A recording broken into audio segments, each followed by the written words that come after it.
Chapter 1786. In a luxurious suite at Glio City's Snail Hotel, Wang Ling, Lotus Sun, and the rest of the people from number 60 high school were restricted from leaving Mishio Nation, according to the latest instructions from the Glio City Cultivation Police Headquarters. This was mainly aimed at Lotus Sun, and the other people being implicated was mainly a disguised threat to her. "I'm sorry, everyone, they're here for me. I wanted to bring everyone out to have some fun, but I didn't expect everyone to be implicated." Lotus Sun blamed herself. If she'd known this would happen, she wouldn't have come all the way here. She hadn't expected to cause trouble for everyone. The most important thing was that she had caused trouble for Wang Ling recently. She felt that her relationship with Wang Ling had improved a little with great difficulty. In the end, something like this had happened today. Who knew if this would lower his impression of her? "It's fine, boss son, don't mind it too much. Even if we can't go out, it's good to enjoy good food in the hotel," Super Chen and Hero Gua said one after another. "That's right, it's fine, Rongrong. This group of people is just jealous of your family's development. We have plenty of time, I'm sure you can handle it." Li Yuyue also echoed. If they could go out, they would go out to play. If they couldn't, they would just turn on their shut-in mode and stay at home. As for Li Yuyue, it didn't matter as long as she could learn new cuisine. Their attitudes were much better than Lotus Sun had imagined. "Thank you for trusting me. I'll resolve this problem as soon as possible." Lotus Sun smiled with relief, then turned to look at Steward Lin next to her. "Uncle Lin, what's the situation now? Can we see the truck driver?" "We're still in communication. The Glio City Cultivation Police Headquarters said that they're still investigating. They've already arranged for a lawyer to meet with the truck driver, but the situation doesn't look good. It's possible that we won't be able to see him at all." Steward Lin frowned. It was clear that this group of people had come prepared, and had deliberately arranged for this to happen by forcibly detaining them. Furthermore, this was a serious crime.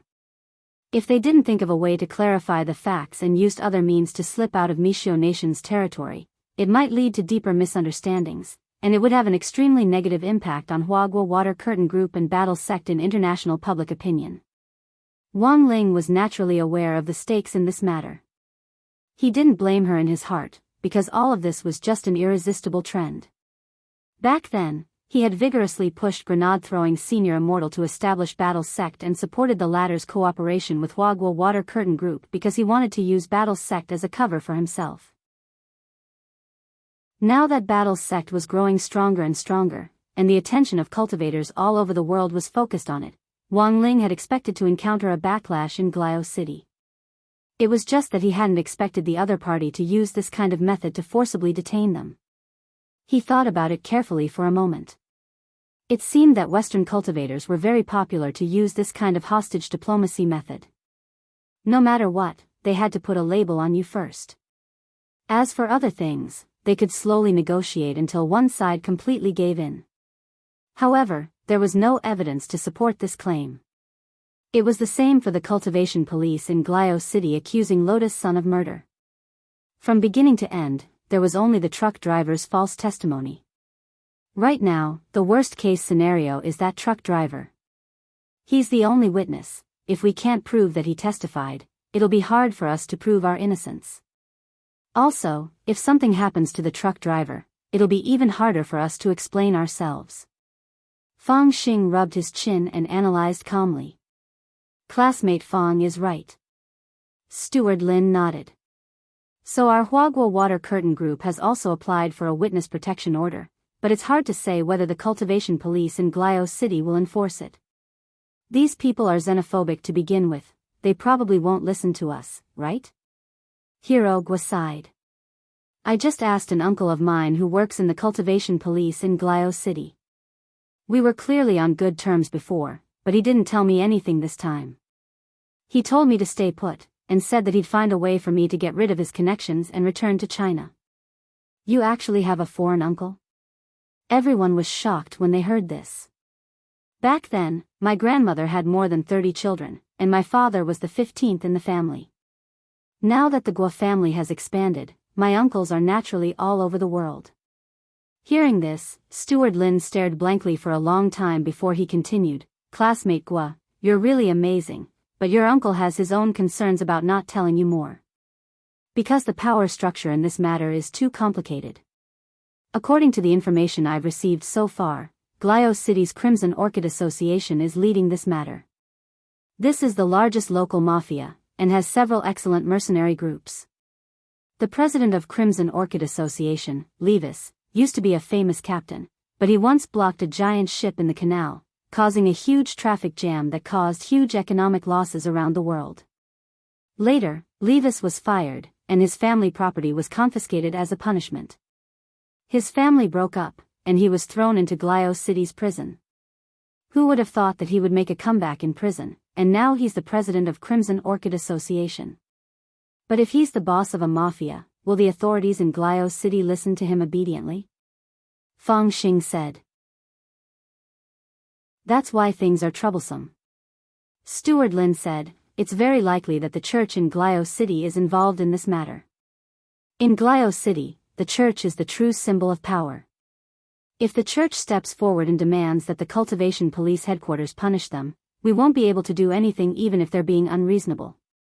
But what I don't understand now is why our Huagua Water Curtain group is being targeted by the church, since we've never had any grudges with them. Could it have something to do with Tengu? At that moment, Wang Miyu raised his hand obediently. Wooden Fish's judgment is correct. And this was exactly what Fang Xing wanted to say. It doesn't make sense for the church to intervene when there's no grudge between them. The only possibility is that Tengu's people might be in the church. They tried to kidnap student Lotus Sun previously, but failed, and tried to shoot down the Immortal boat with a missile on her way to Glio City, but failed as well. Now that student Lotus Sun has come to Glio City, it's like putting a bird in a cage. Naturally, they won't miss this opportunity. We'll handle Miss Rongrong's matter. Compared with Miss Rongrong, I'm more worried about your safety, Steward Lin said, then looked at Wang Ling and Wang Muyu. Steward Lin then looked at Wang Ling and Wang Muyu. Before the results are out, student Wang Ling and young master Makujio, please wait in the hotel and don't go anywhere. These mafias are too much. Student Wang Ling and young master Makujio are so cute, if you fall into their hands, you might lose something and be sold off by them. Chapter 1787. Steward Lin knew nothing about Wang Ling and Wang Miyu's situation, so it was very normal for him to be worried. Wang Ling sighed deeply in his heart. He actually hoped that this bunch of people would come looking for trouble with him, because then he would be able to bear witness to who was causing trouble for whom. Compared with all this, Wang Ling realized that he was more concerned about Wang Miyu. For some reason, he felt that this little guy, who had caused him so much trouble before, had a particularly magical affinity with him. Although the little guy was strong, he was inexperienced, and Baijia's remote control had given him quite a scare. Wang Miyu, who had combined the 10,000 dragon gene, had limitless potential. But while he was strong, Wang Ling knew that Wang Miyu wasn't fully developed yet. As for Baizhi, it was clear that he wanted to use the powerful ability of his moonlight dragon form to take advantage of the time difference and snatch the little guy back to him. But now that the little guy was so close to him, it wouldn't be so easy to snatch him back. At that moment, many thoughts flashed through Wang Ling's mind. To be honest, he didn't know what would happen next, and could only wait and see. It wasn't easy for everyone to come out, so I think Uncle Lin shouldn't worry too much. These people just want to trap us inside Michio's territory, and then use us as bargaining chips in negotiations with Battle Sect and Huagua Water Curtain Group. They won't pose any threat to us. At that moment, Lotus Sun said, it wasn't easy for everyone to come out, it's too boring to stay in the hotel. Miss, they're targeting you, so they might not do anything to you, but the others, it's fine, Uncle Lin. Actually, my Shifu also secretly followed us, and will protect everyone at all times. Wang Ling understood. This Wang Meili, who had been fabricated by Lotus Sun, had now become the new scapegoat for Odd Zhua for the operation in Glio City. It had to be said that Wang Ling felt that Lotus Sun's move was quite clever, and seemed to have a miraculous effect, as the people hiding behind the heavenly dog in the form of Buddhist sea demon reacted further. There were indeed ancient ones in Battle Sect. But the only ones that Wang Ling had released so far were Li Xian and Zhang Zidi. The rest of the ancient ones numbered more than 10,000, and they were all locked up in the Supreme Corp's winding painting in Wang Ling's possession. If all of them were summoned, an army of ancient ones would be enough to flatten the entire universe and conquer any corner. Thus, Wang Ling had always been suspicious. In the past, Dao ancestor Wang had found all sorts of strange excuses to use the Supreme Corp's painting to suppress the primordial immemorial beasts, collecting them like they were part of his collection. Could it be that besides protecting these primordial immemorial beasts, he also had a purpose of preparing for war? But this was just his wishful thinking. At that moment, Steward Lin's greeting interrupted Wang Ling's wandering thoughts. "Very well, Mr. Wang Ling, and all the students present. If you want to go out, please don't go out alone. It's best to look out for each other. Also, don't go to places that are too far away or remote. It should be safer to stroll around crowded shopping malls." Although the forces in Glio City were complicated, they didn't dare to make a move in broad daylight. Does everyone understand? Yes, Uncle Lin. The others imitated Lotus Sun's address and shouted. The next day, January 4th, Sunday morning. Wang Ling realized that the news of Lotus Sun's detention had already spread on the internet, and this operation led by the Church of St. Peter had given rise to a whole new reaction. Mishio's government had announced that they would restrict Battle Sect and Huaguo Water Curtain Group's personnel from entering Mishio, and would impose physical sanctions on Huaguo Water Curtain Group and Battle Sect. This move was to prevent Battle Sect from sending reinforcements, and directly cut off their path of retreat. So early that morning, Audiobook, who had wanted to go to Glio City, was directly stuck at the border. After returning to the car, Audiobook had a very worried expression on his face. This was because this game was no longer just between sects, but between cultivation countries. If either side took a step back, the other side would take a mile after taking an inch. Even Audiobook couldn't see how this would end. "Shifu, how's the situation?" Zhou Zi asked in the car. "I've been restricted from leaving the country." Not only that, a lot of people in Battle Sect have been restricted as well. Audiobook gripped the steering wheel and said with a slight headache, "I haven't figured out what to do yet. What instructions does Shigong have?" "No new instructions for the time being. After all, there's no need to worry too much about safety. Shifu and his wife are definitely fine. The most recent conversation I had with Shifu was last night." What did Shigong say?" "He said he hoped this matter would be resolved as soon as possible, so that he could hurry back home and take the monthly examination. As expected of Shigong, he loves to learn so much." Speaking up to this point, Audiobook didn't know whether to laugh or cry. But how can it be so easy? The forces in Glio City are too complicated. There are mafias, mercenary groups, and all kinds of cultivation sections. The most troublesome thing about this operation is that the local church is involved. I heard Rongrong mention this. Our top priority now is to clear Rongrong's name of suspicion." At that moment, Ryoko Kamiya, who was sitting on the side, said, "It's the mafia organization called Scarlet Orchid Association that is accusing Rongrong of hiring people to kill people, so the key is to start with that organization." When the girl said this, Audiobook's eyes suddenly lit up. "By the way, Ryoko, I remember your family's 6th madam. That's what I wanted to talk to you about. Because of 6th madam, our family has some connections in the mafia." Ryoko Kamiya said, "If you send me abroad, I might be able to help.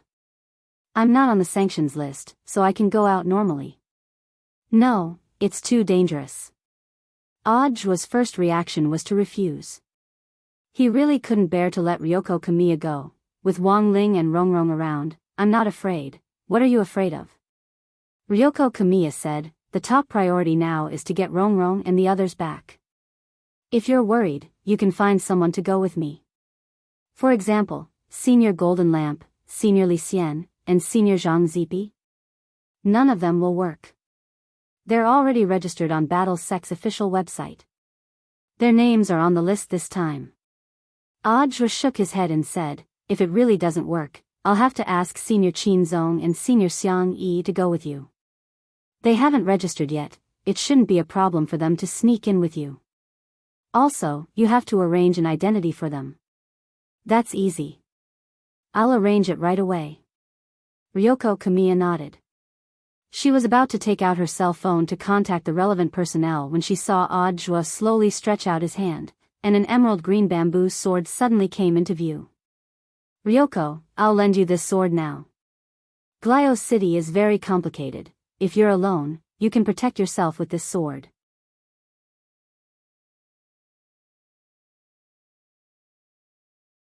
As for the seniors standing behind us, we'll know once guild leader Levis thinks things through and joins us. Sister Ali replied expressionlessly, but we can share our next action plan with you unconditionally. Oh. Tell me about it. As far as we know, the conflict between the Crimson Orchid Association and the Huaguo Water Curtain Group is nothing more than the snail shell's unwillingness to pay the protection fee after it changed owners. As a result, the Crimson Orchid Association has lost an economic chain that can continuously receive funds. Then, does President Levis know why the Huaguo Water Curtain Group suddenly bought the snail shell, and why the young lady of the Huaguo Water Curtain Group suddenly came all the way to Glio City? Levis frowned at these words, and he chuckled. It's not strange for the young lady of a financial group to want to go anywhere. She's still studying at a cultivation school called Number 60 High, but she suddenly ran overseas at this time. According to our investigation, it's actually for a child, Sister Ali said. Furthermore, according to our current reliable information, she's invited a lot of her classmates to Glio City this time. The child's father might be among them. Hearing this, Levis was so scared that he almost dropped his cigar. His eyes abruptly widened in disbelief, and he couldn't believe what he was hearing. Is this true? He didn't doubt Tengu's ability to gather intelligence. This was currently the most famous intelligence-gathering organization in the world. Furthermore, Tengu, which was represented by Sister Ali, was part of Tengu's core team. The rate of error in intelligence was almost negligible. Are all the young ladies of financial groups so fancy nowadays? How old are they? This is just the information we've gathered so far. But we still need to verify it. But the child and the child's father are both on this trip, and we've restricted them to Glio City for now. We'll know once we catch them all and question them one by one. Or maybe we don't even need to do anything ourselves, we can just collect some DNA samples in secret and get the corresponding evidence. Sister Ali said, there are many ways, but President Levis will need to make arrangements for the rest. It's not convenient for us, Tengu, to step in for the time being. President Levis's arrangements for the entertainment venues in Glio City can be described as taking advantage of both the black and the white. I believe that President Levis will give us a satisfactory answer for our cooperation. Levis frowned. But there's still a risk, isn't there? I remember that there's a hidden expert beside the young lady of the Huaguo Water Curtain Group. It seems that President Lee knows a lot. Sister Ali said, in fact, we, Tengu, have decided not to take action for now because of this reason. That expert is someone sent by the battle sect. His name is Wang Meili. But so far, we don't have any immigration records of Miss Wang Meili. Did she sneak in? Levis asked. That's just one of the possibilities. Sister Ali said, there's another possibility, which is that this Wang Meili is actually one of the classmates that Miss Sun brought with her this time. In other words, President Lee's next mission is not only to find the child's father, but also to help us lure out the hidden Miss Wang Meili. It doesn't matter if she sneaks in or hides inside. President Lee, you must catch these two wolves. I'll try my best. Levis smiled. He didn't expect that this situation would turn into a werewolf massacre in the end. Chapter 1789. In the beginning, Levis admitted that he had only wanted to discuss the Huaguo Water Curtain Group. He knew that the Scarlet Orchid Association's strength was not enough to topple such a huge organization that was gaining momentum. Moreover, it might bring about a disaster of death. Therefore, he could only think of ways to discuss the other party and find a way for the Scarlet Orchid Association to survive in Glio City.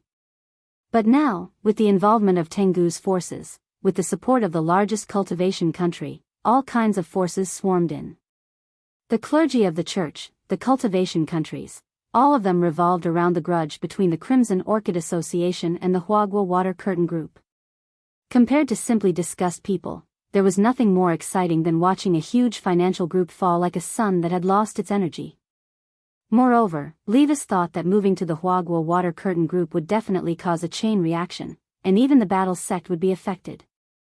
A financial group and a super sect. Just thinking about the scene of both sides falling gave Levis a thrilling feeling. This battle was no different from the 6 major sects besieging the Light Summit, the only difference was the ending. Levis thought that they had a high chance of winning. The Scarlet Orchid Association had developed in Glio City for so many years, relying on illegal transactions to accumulate their capital. In these 2 years, Levis had gradually realized that this was not a long-term plan. If he wanted the Scarlet Orchid Association to develop in the long run, he had to slowly get rid of the mafia and start transforming.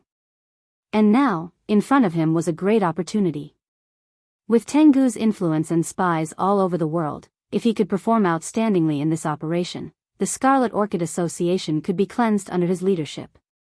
Ali, do you know why I've been making arrangements in so many industries all these years?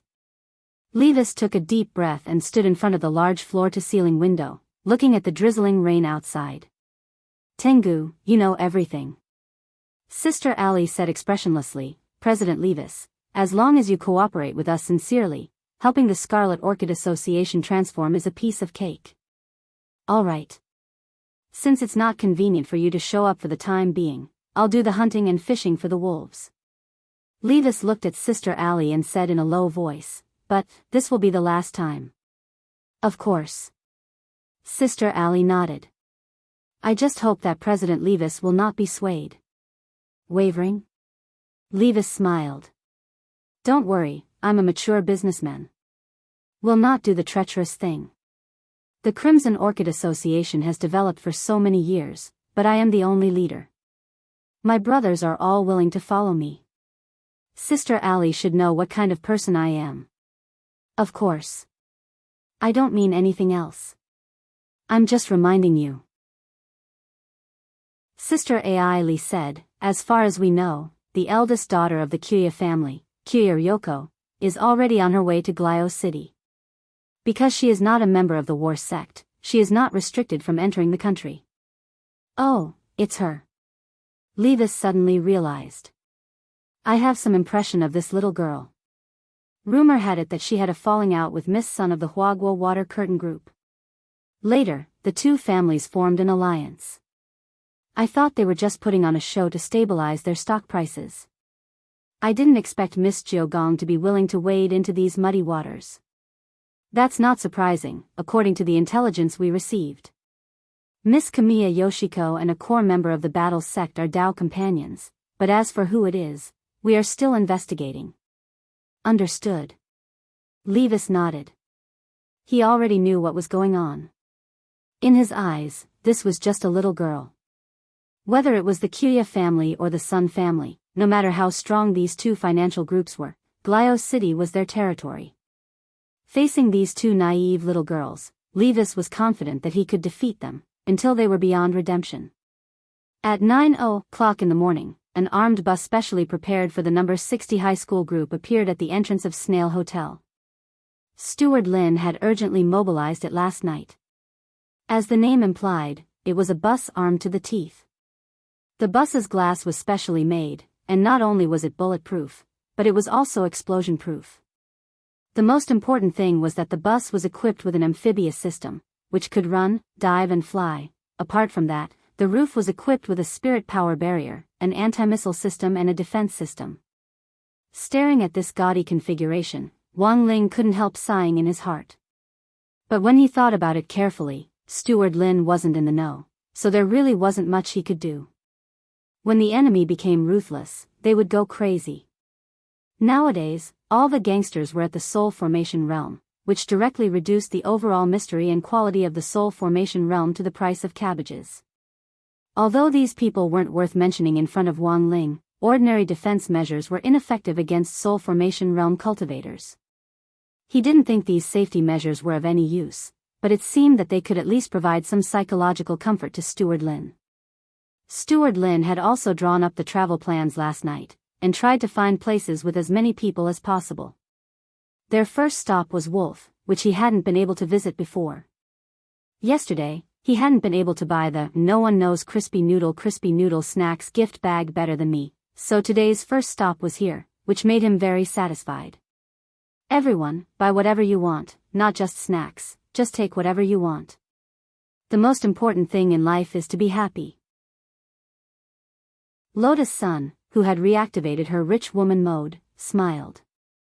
As she spoke, Wang Ling could feel the girl's entire body glow. Furthermore, it was the kind of radiance of a female bodhisattva who delivered all living beings from suffering.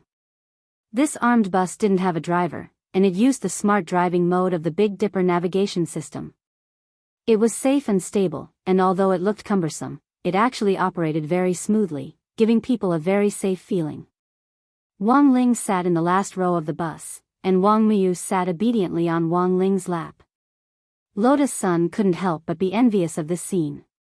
She knew that normal people wouldn't get this kind of treatment. Wang Miyu was the only one who could. If it was anyone else, Wang Ling would definitely push them off.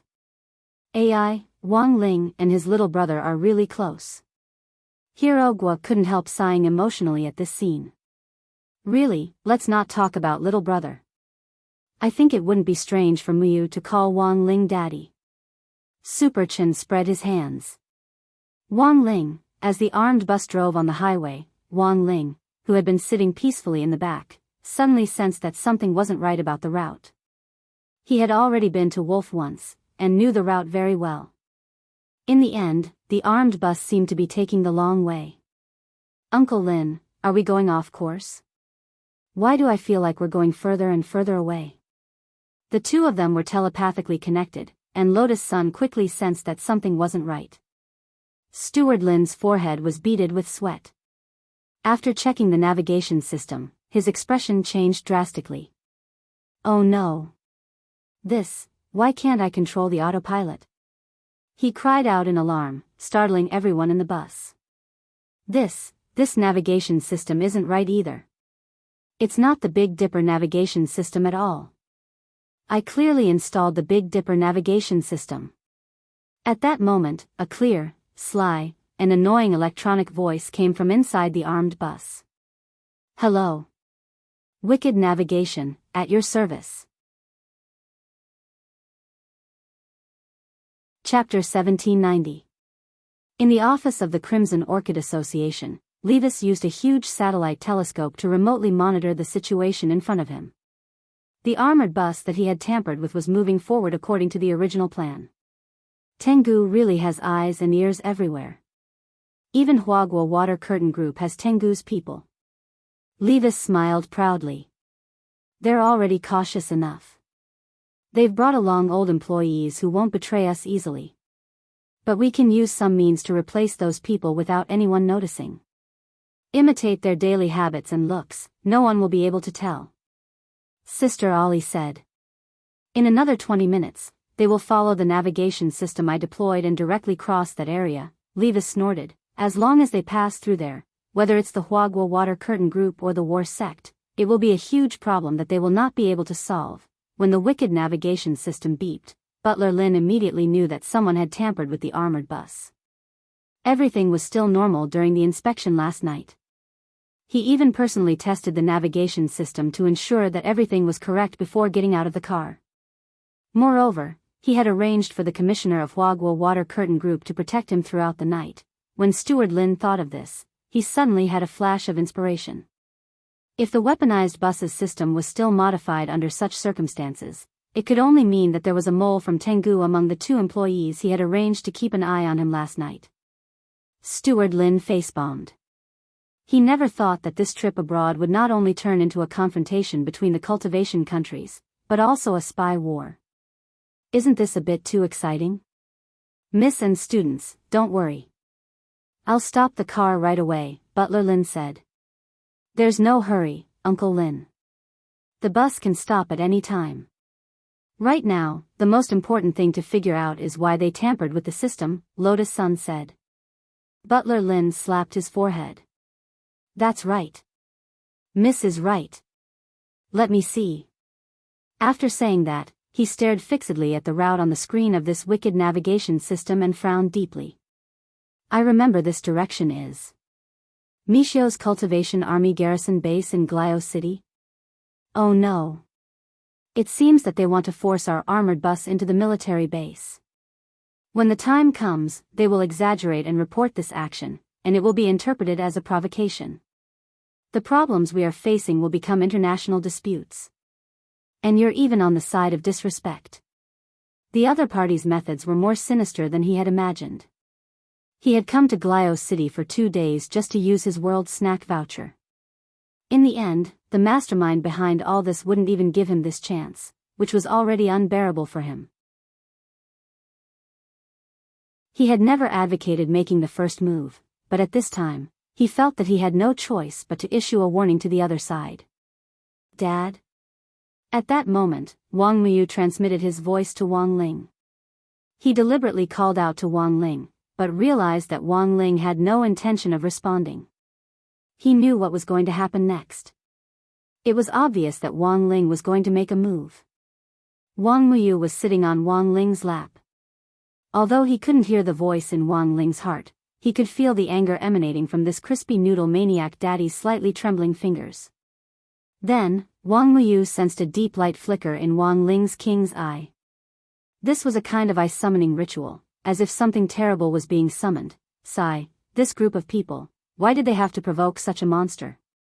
Just as the armed bus was less than 10 kilometers away from the garrison base, the ground started to shake, and an enormous, unscalable black mountain rose up from the cracked earth in front of them, roaring incessantly. What is this? Everyone in the garrison base was shocked when they saw this scene.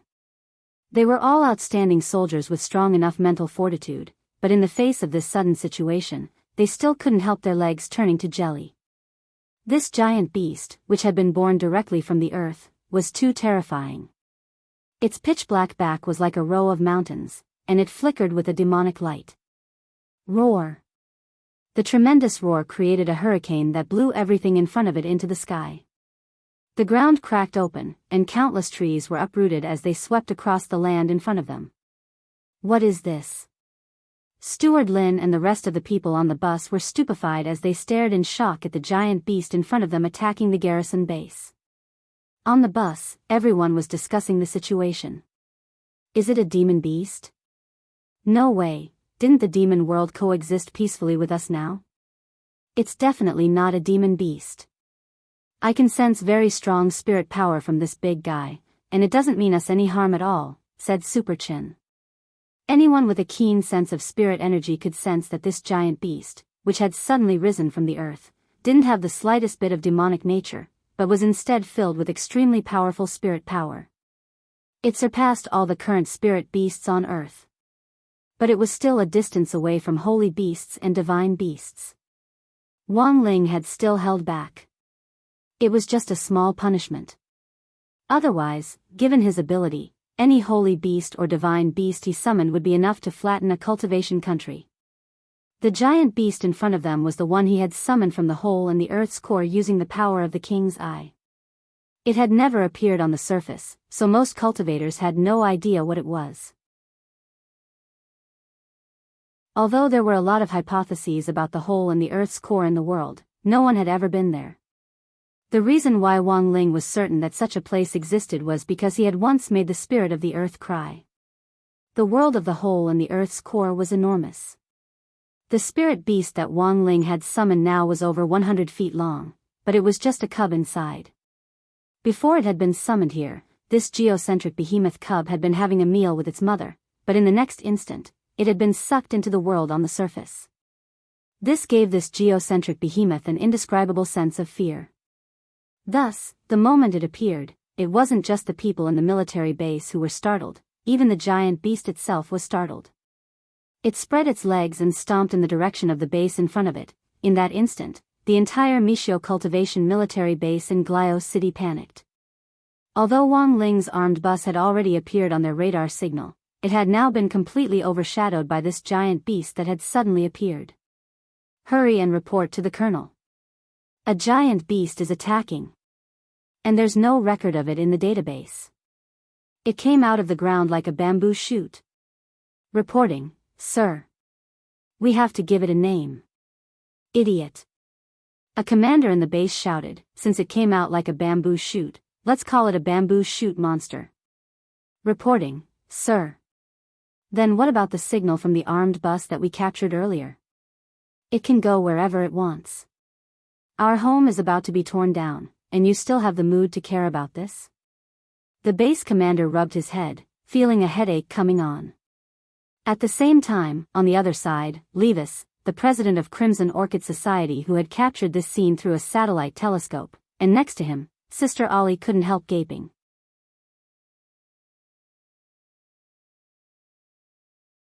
Chapter 1791. The sudden appearance of the geocentric behemoth plunged Glio City into an unforeseen event. Pure blue energy surged from its body, and its mountain-like back flickered continuously, giving off a savage aura. Powerful spiritual pressure blotted out the sky and earth, and apart from Wang Ling's side, everyone on the ground was under immense pressure. A catastrophe was coming, and the garrison base had no choice but to react quickly to defend itself. In one moment, several fighter jets took off from the base to meet the geocentric behemoth, and spirit power missiles streaked past from all directions with an ear-piercing screech as they scraped against the air. The geocentric behemoth frowned slightly. It roared in a low voice and opened up a space to form a world of its own. In the end, all these spirit power missiles crashed into the barrier it had set up. It didn't take the initiative to attack. Standing in front of the garrison base, it was an active deterrent, but also seemed to be guarding something.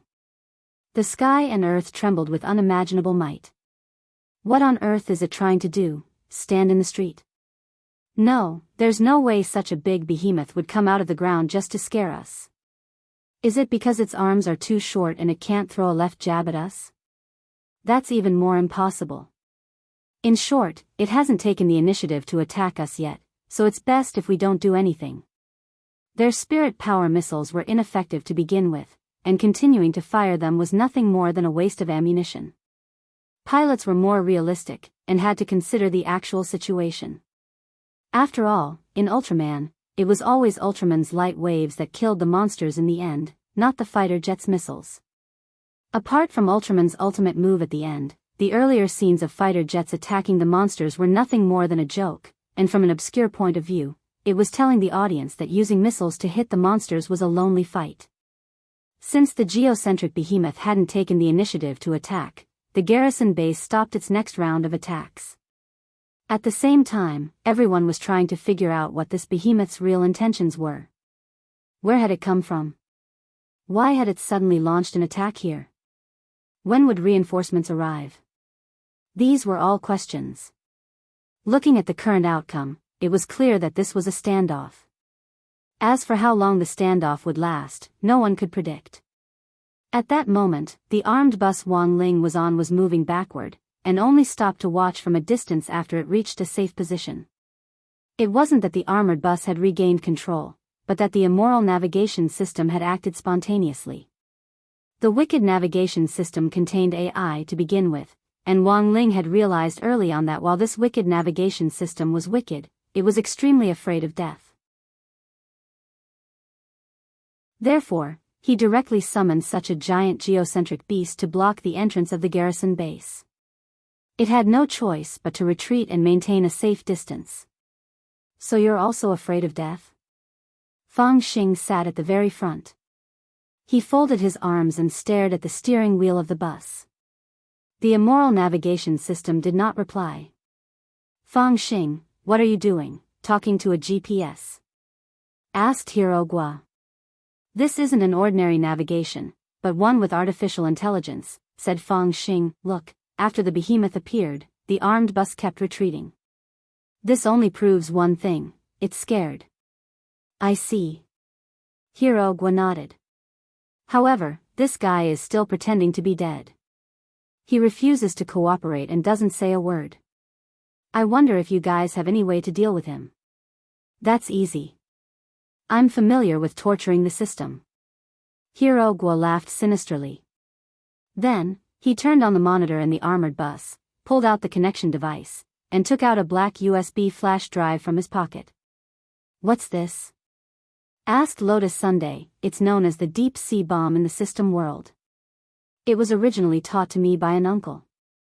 Hirogwa said, "It's installed with Ting Sun Computer Butler, Chindu Security Assistant, 361 Security Guard and Silver Mountain Poison Tyrant, these 4 major security software giants, as well as 214 types of computer antivirus security software, Wang Ling, Lotus Sun, Feng Xing, Super Chen and Li Yuyue, Hirogwa. It's fine if there's only one antivirus software installed, but if it's installed and run at the same time, something terrible will happen.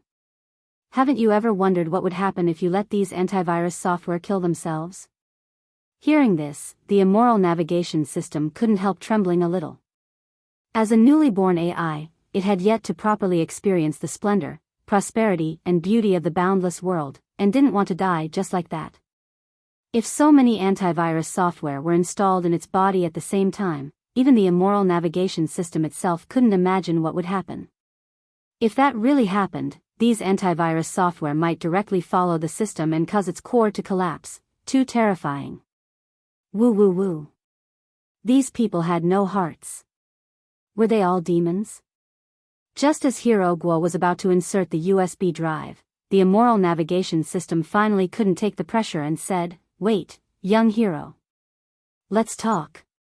Don't do it. If you insert it without a care, I'll die of pain." "Everyone, the Immortal navigation system, I'll tell you whatever you want to know. As long as you don't stuff weird things into my body." "That's right. That's right. It's Crimson Orchid Association who ordered me to do this. The president is called Levis. He's also my dad." "Dad?"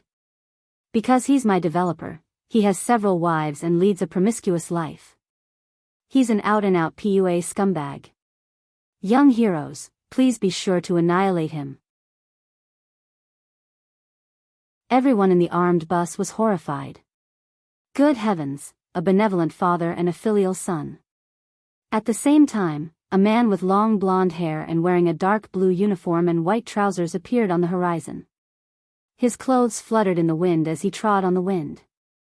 "Reinforcements are here." "It's General Mikathai," someone at the garrison cried out in alarm. This was the army general of Mishio's main cultivation army. Mikathai. He was a legendary figure in Mishio Nation. He was famous as a strategic commander genius who had never lost a battle in his life.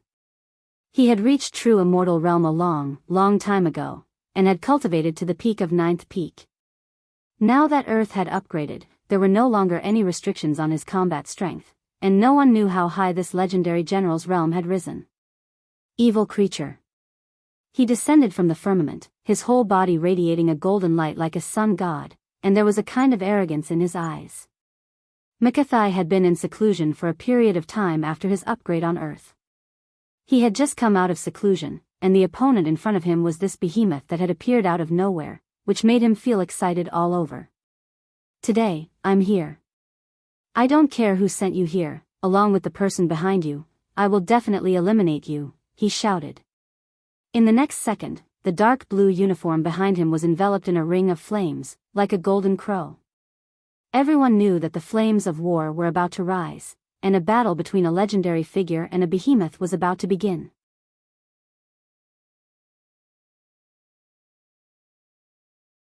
Chapter 1792. Looking at the face of Mishio's legendary general in the air, everyone from number 60 high school seemed to recall the black and white photo of this man printed in the history books in old antiques theory of cultivation class. "So this is my Kawasi.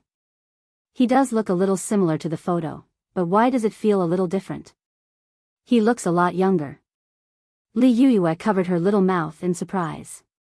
Although there had been youth-retaining spells in that era, there hadn't been any heaven-defying beautification technology like there was now. The black and white photo of General Michael ACI in the history books was an authentic representation of the general's all-powerful appearance back then. But compared to now, Michael ACI did indeed look a lot younger. It was probably because he had cultivated a youth-retaining technique or taken beautifying elixirs. After all, he was a legendary general. there was nothing wrong with cultivating him as an idol. In this era where looks were everything, having a perpetually youthful face seemed to be more popular. When all was said and done, not everyone had the confidence to be like Huashio's Blade Master, Battle Saint, and the other 8 great generals, who relied on their demeanor and unparalleled achievements to leave their names etched in history. The beauty of one's face could never conceal the brilliance of one's soul. Wang Ling didn't know how long it would be before he grew old, but if he really did grow old one day, he felt that he probably wouldn't use any other means to fix his appearance. He didn't have many requests in this regard to begin with.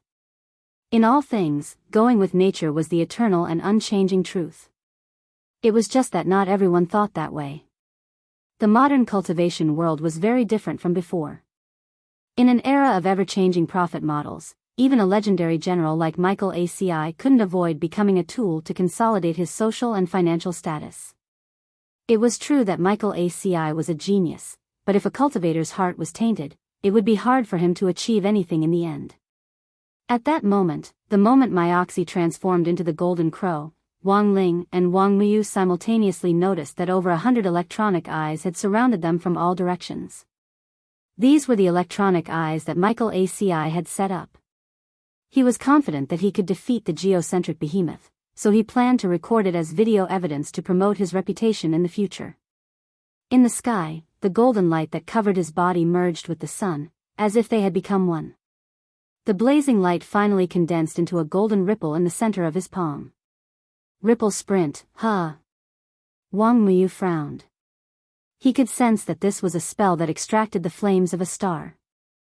However, Mikoxi's mastery of this spell was not mature. It was obvious that he had only recently developed it.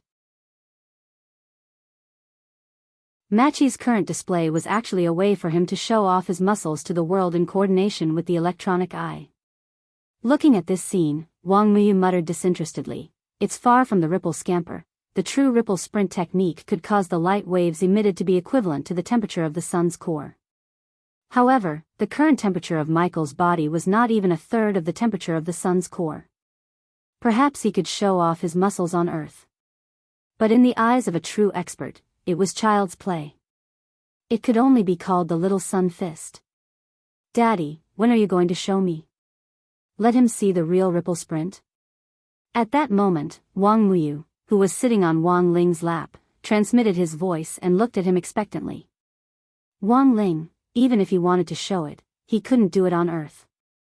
He indeed knew this move of Mikoxi's, and it was hundreds of millions of times more powerful than Mikoxi's. But the problem was that if he used this move on Earth, the spirits of Earth might not be able to take it. Now, it wasn't just the spirits of Earth, the spirits of the other planets in the universe were very dissatisfied with their actions. Furthermore, many of them had written letters of complaint to the Heavenly Tao Governing Committee. It wasn't Wang Ling who was complaining, but Wang Ying. Wang Ling realized that Wang Ying had great stamina. He used the planetary wall-thumping spell on Sun Yinger at 8:00 every night without fail. "Evil creature, I'll show you my prowess today." At that moment, when Mikoxi had finished charging up his power, the blazing light waves in the air finally turned into a flaming dragon that shot toward the geocentric behemoth. Boom! From a distance, the flaming dragon that shot out of Mikoxi's palm looked like a walking laser cannon, which pierced through the geocentric behemoth's energy wall on the spot. "There's hope." As expected of General Mikoxi. Countless soldiers in the base cried out in alarm. Mikoxi's first attack had successfully pierced through the energy wall, which instantly boosted their confidence. The geocentric behemoth roared in pain after being blocked by the energy wall. It didn't die right away, but the thick leather armor on its body burned fiercely under the orange flames. The poor geocentric behemoth stretched out its little claws in an attempt to slap out the flames, and then rolled on the ground to douse them. "Evil creature, no matter who summoned you, you're definitely going to die today." Mikoxi laughed. There was a hint of arrogance in his relaxed tone as he prepared to launch his second attack. Wang Ling felt that it was about time. He had his own plans. The purpose of summoning the geocentric behemoth was to put on a show. After all, this geocentric behemoth was just a cub, so it was normal that it couldn't withstand Mikoxi's attack. If Wang Ling had summoned an adult geocentric behemoth, given Mekaxi's current battle strength, he would probably have been beaten to a pulp. He secretly used his power of sight, and just as Mekaxi's second shot was about to hit the geocentric behemoth, he used the reverse summoning spell to send the geocentric behemoth back to the core world. At the same time, he used the burned skin of the geocentric behemoth to form a red orchid mark on the ground. All of this was done in an instant. It looked as if the geocentric behemoth had been directly blown up by Mekaxi's second shot and evaporated on the spot. When the smoke dissipated, the red orchid imprint on the ground entered Maishi's sight. This is, in the air. Mekaxi stared at the red orchid mark and frowned slightly. He felt that it looked familiar, but couldn't remember what it was. He then waved his hand to bring the nearest electronic eye to his side, and started to scan the image on the ground. Very quickly, an electronic voice rang out in Mekaxi's ears. Scarlet Orchid Association, my ACI remembered. This was the mafia organization from Griot City. It turned out that this behemoth had been summoned by this mafia organization. These damn guys, how dare they? He immediately faced the soldiers at the military base below. All troops, listen up. Yes. The soldiers swiftly lined up in a square formation in response. Mekaxi snorted. Pass down my order, purge Scarlet Orchid Association from Griot City. All Scarlet Orchid Association members are to be executed on the spot. Leave no one alive. But General, executing them on the spot, this seems to be against the rules. What do you know? Mekaxi said arrogantly with an awe-inspiring air of righteousness. Rules are meant to be broken. At this moment, in the name of Mekaxi, I have made a decision that goes against the wishes of my ancestors. This is for the greater good of mankind. To eradicate evil.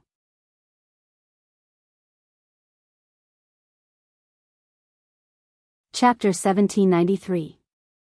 Because of Michael Assey's sudden attack, the entire Tengu of the Wisdom Tree fell into temporary chaos. That lunatic Michael ACI, he's actually going to make a move on Scarlet Orchid Association. Doesn't he know that Scarlet Orchid Association is acting on behalf of the church? Furthermore, Levis is the representative of Scarlet Orchid Association to accuse Lotus Sunday. If he's killed, the accusation won't stand. As the highest-ranking Tengu present, Lord Ba, who wore the 8-star Jason mask, was also twitching slightly under his mask. He had always kept his cool, and rarely trembled in anger. But at this moment, he had to admit that he was infuriated by Michael Assey's miraculous operation. What should we do, Lord 8? How should we deal with this matter now? Someone asked. Lord Mina took a deep breath and did his best to adjust his emotions. Then, he slowly said, although Michael ACI is an out-and-out scoundrel, we can't directly clash with him for now. Generally speaking, Michael ACI wouldn't be able to interfere in this matter. He was the commander-in-chief of the main cultivation army, and the army headquarters wasn't in Griot City. Judging from Michael Assey's operation this time, he had just happened to be passing by and had come to the rescue. Lord 8 had never expected Michael ACI to actually interfere in this matter. Our Tengu has spies in the army, but Michael ACI is very cunning. He's always been on guard when it comes to counterintelligence work. Personnel in the army base are mobilized almost every day, and it's extremely difficult for our comrades to carry out their work there, said Lord 8. In fact, this was the reason why the Tengu hadn't been able to do anything to Michael ACI so far. They could even infiltrate the church, but they hadn't been able to do anything to Michael Assey's army. Moreover, Michael ACI was an exception. Although the church's authority covered most of the government, it couldn't reach Michael ACI. Currently, Michio's army only listened to Michael ACI. According to the Tengu's original plan, they had wanted Wang Ling and the others to drive into the army base branch and provoke Michael ACI. Who would have thought that they would go for wool and come home shorn? Instead, Michael ACI had set his sights on Scarlet Orchid Association, which was currently on the church's side and working with them. Come to think of it. Why did that giant beast turn into Scarlet Orchid Association's logo after it died? This doesn't make sense at all. However, the Tengu were not in the mood to think about these problems. Their top priority now was to resolve the matter of Michael Osti and prevent the conflict from escalating. I made a mistake in this matter as well. I didn't expect my Koasi to get involved. We should ask our brothers from the church to inform Michael in advance. Master Ba, go and greet them now. I'm afraid it's already too late.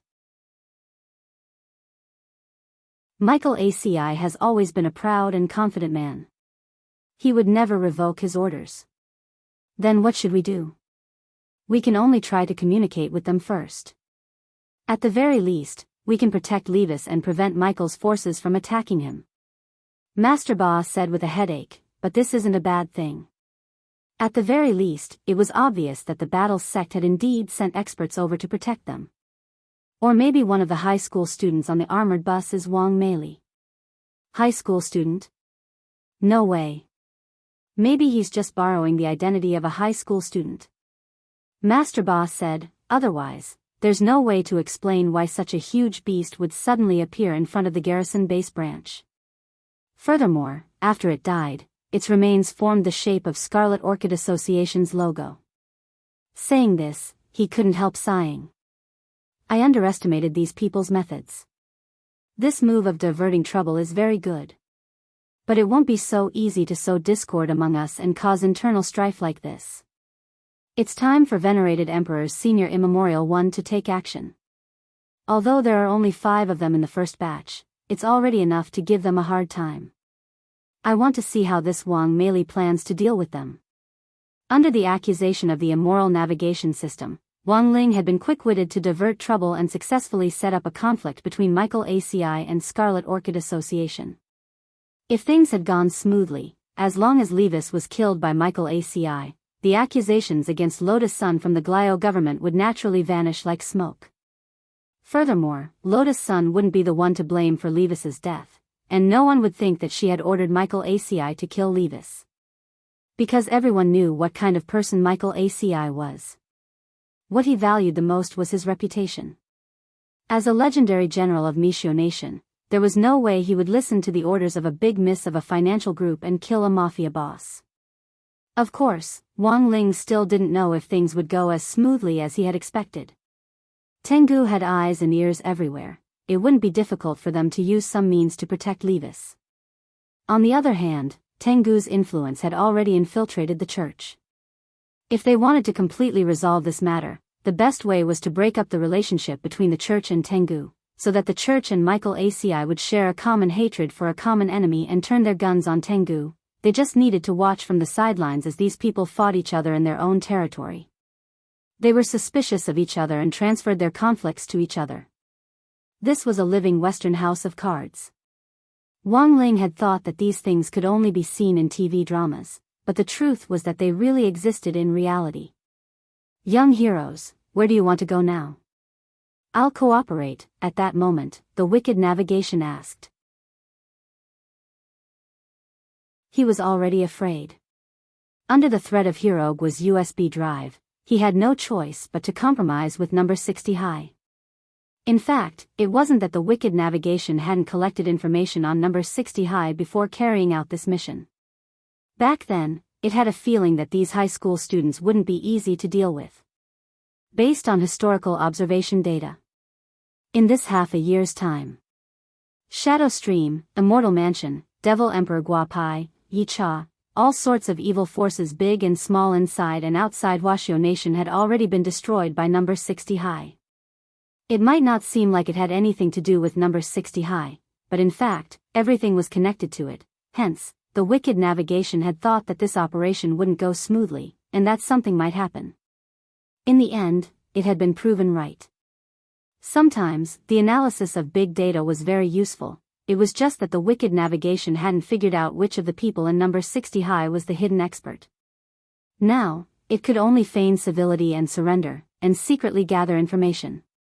When the time was right, it would send the information back to Levis.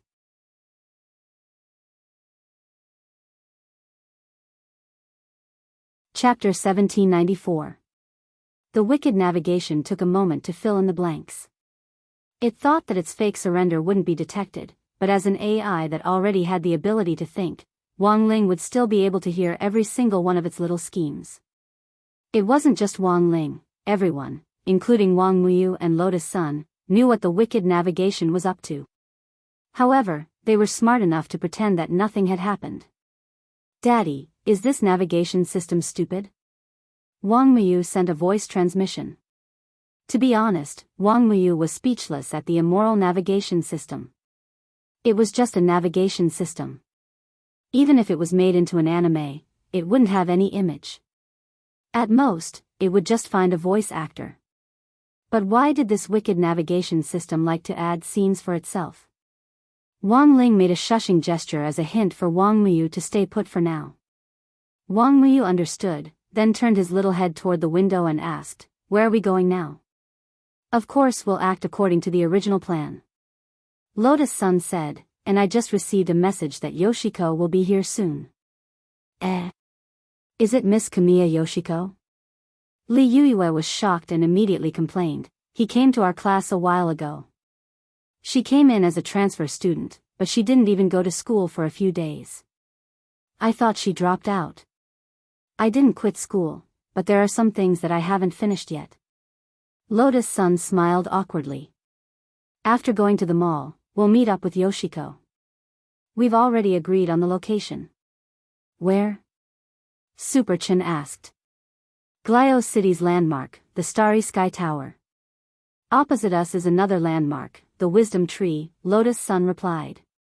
In fact, she did not expect Kamiya Ryoko to take the risk to help her this time. But it was all thanks to Ryoko Kamiya. This was how he had helped her bring back something very important from Huashio Nation. That was, the Grey Sect leader's token. Before getting up, even Lotus Sun herself hadn't expected that the Grey Sect's forces had already expanded to Glio City.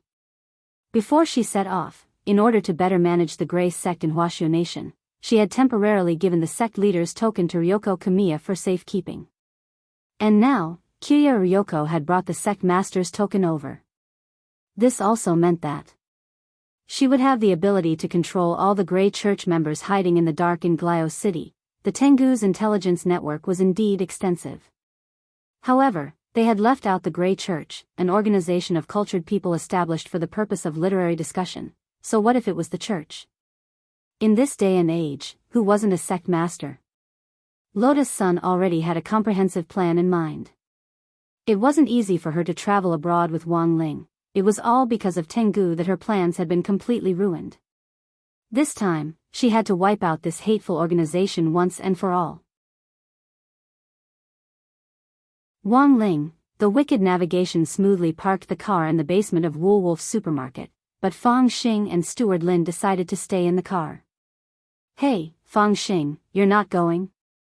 "I can freeload." "It's free?" Hirogwa asked.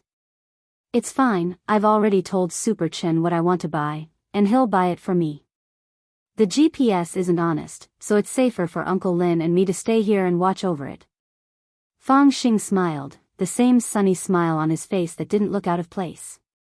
He indeed didn't trust this wicked navigation, so he had casually given Super Chen a list in the car just now and indicated that Super Chen would buy it for him. "Don't worry, I'll buy everything you want for you." Super Chen thumped his chest and said. Then, the group got out of the car in high spirits. After several twists and turns, Wang Ling was finally going to buy the limited edition crispy noodle snacks he wanted, and for some reason, he was a little moved. Woolwolf was the largest supermarket in Glio City, and at the same time, Glio City was famous as a cultivation technology demonstration city in Mishio Nation. Even the things sold in the supermarket were full of the aura of science and technology. After buying the "No One Knows Crispy Noodle Snacks Better Than Me" gift bag, Wang Ling followed the others around the supermarket. "Little brothers, would you like to try out our latest product? After installing the quantum fake eye, you'll get twice the results with half the effort. And most importantly, it can quantify your fighting strength." The female saleswoman introduced the product with a smile on her face. "Then how do we use it? Don't tell me you want us to gouge out our eyeballs and put them in?" Hirogwa asked. "That won't happen, little brother. All cultivation machinery and equipment are dismantled and installed for a lifetime free of charge. There are related stores all over the world. You'll be able to use the lifelong security code built into the cultivation machinery and equipment to authenticate it. The saleswoman said, "This quantum artificial eye is the latest product from Shochong Technology Group." Wait. Madam, can you say that again? What corporation? For a moment, Lotus Sun thought she was hearing things. Shochong Technology Group, the work of teacher Shochong, a very famous scientist in Huaxiao Nation. I heard that the war sect had recently become a shareholder. This quantum artificial eye is the work of Mr. Shochong and a Mr. Wang Xiao. For a moment, Wang Ling felt like he was hallucinating. That was Shochong and Wang Ming, these two guys, had definitely stolen the technology from the illusory technology city of nothingness. It was just that Wang Ling had never expected these cultivation machinery and equipment to be mass-produced and sold at the speed of light in such a short period of time. Sure enough, in addition to the quantum artificial eye, there were also a lot of new cultivation machinery and equipment on display on the shelves of cultivation machinery and equipment, including mechanical arms and legs and everything else. These things were very attractive to the new generation of cultivators, and Super Chen and Hero Gua couldn't move their legs at once. You said so much just now, but it feels like you still have to take it out. Can I try it out? Hero Gua asked. Of course. The female saleswoman smiled. All cultivation machinery and equipment need to be installed in the body to achieve a 100% effect. You can now experience it through an external device. However, the external device can only achieve a 20% effect. As she said this, the female saleswoman took out a helmet. I've already connected the quantum artificial eye you chose with the perceptual helmet. As long as you put on the helmet, you'll see what happens next through the quantum artificial eye. I see. Super Chen nodded and couldn't wait to take the helmet and put it on. Let me try it out first. Go ahead, little brother. The female saleswoman smiled as she helped Super Chen buckle up the helmet. After you open your eyes, the relevant functions will directly appear in the menu on the right side of your line of sight. You just need to select the corresponding function and follow the system's instructions. Okay. Super Chen rubbed his hands together. After the equipment started up, he only felt a quick hum in his head, and then heard the electronic voice in his head saying, "Connection successful." A large number of functions related to the quantum artificial eye were swiftly displayed on the right side of the menu, just as the female saleswoman had said.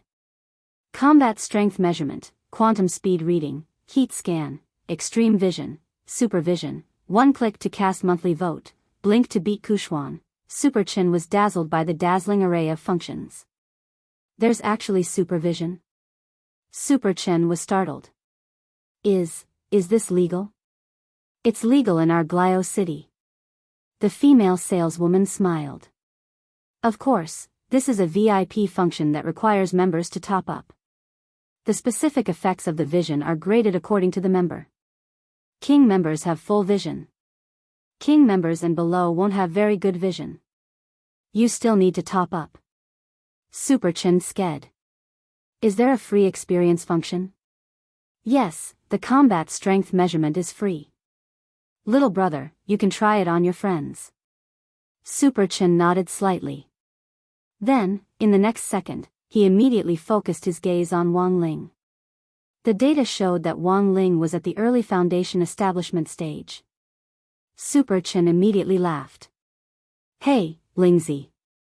It's been half a year since school started, why are you still only at the early foundation establishment stage? Wang Ling secretly breathed a sigh of relief at this heartless mockery.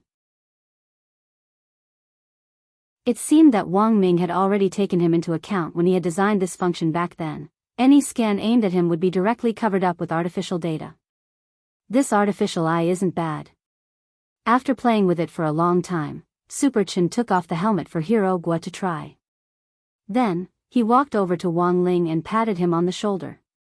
Honestly speaking, Lingzi, I always thought that you were very strong and just pretended to be weak.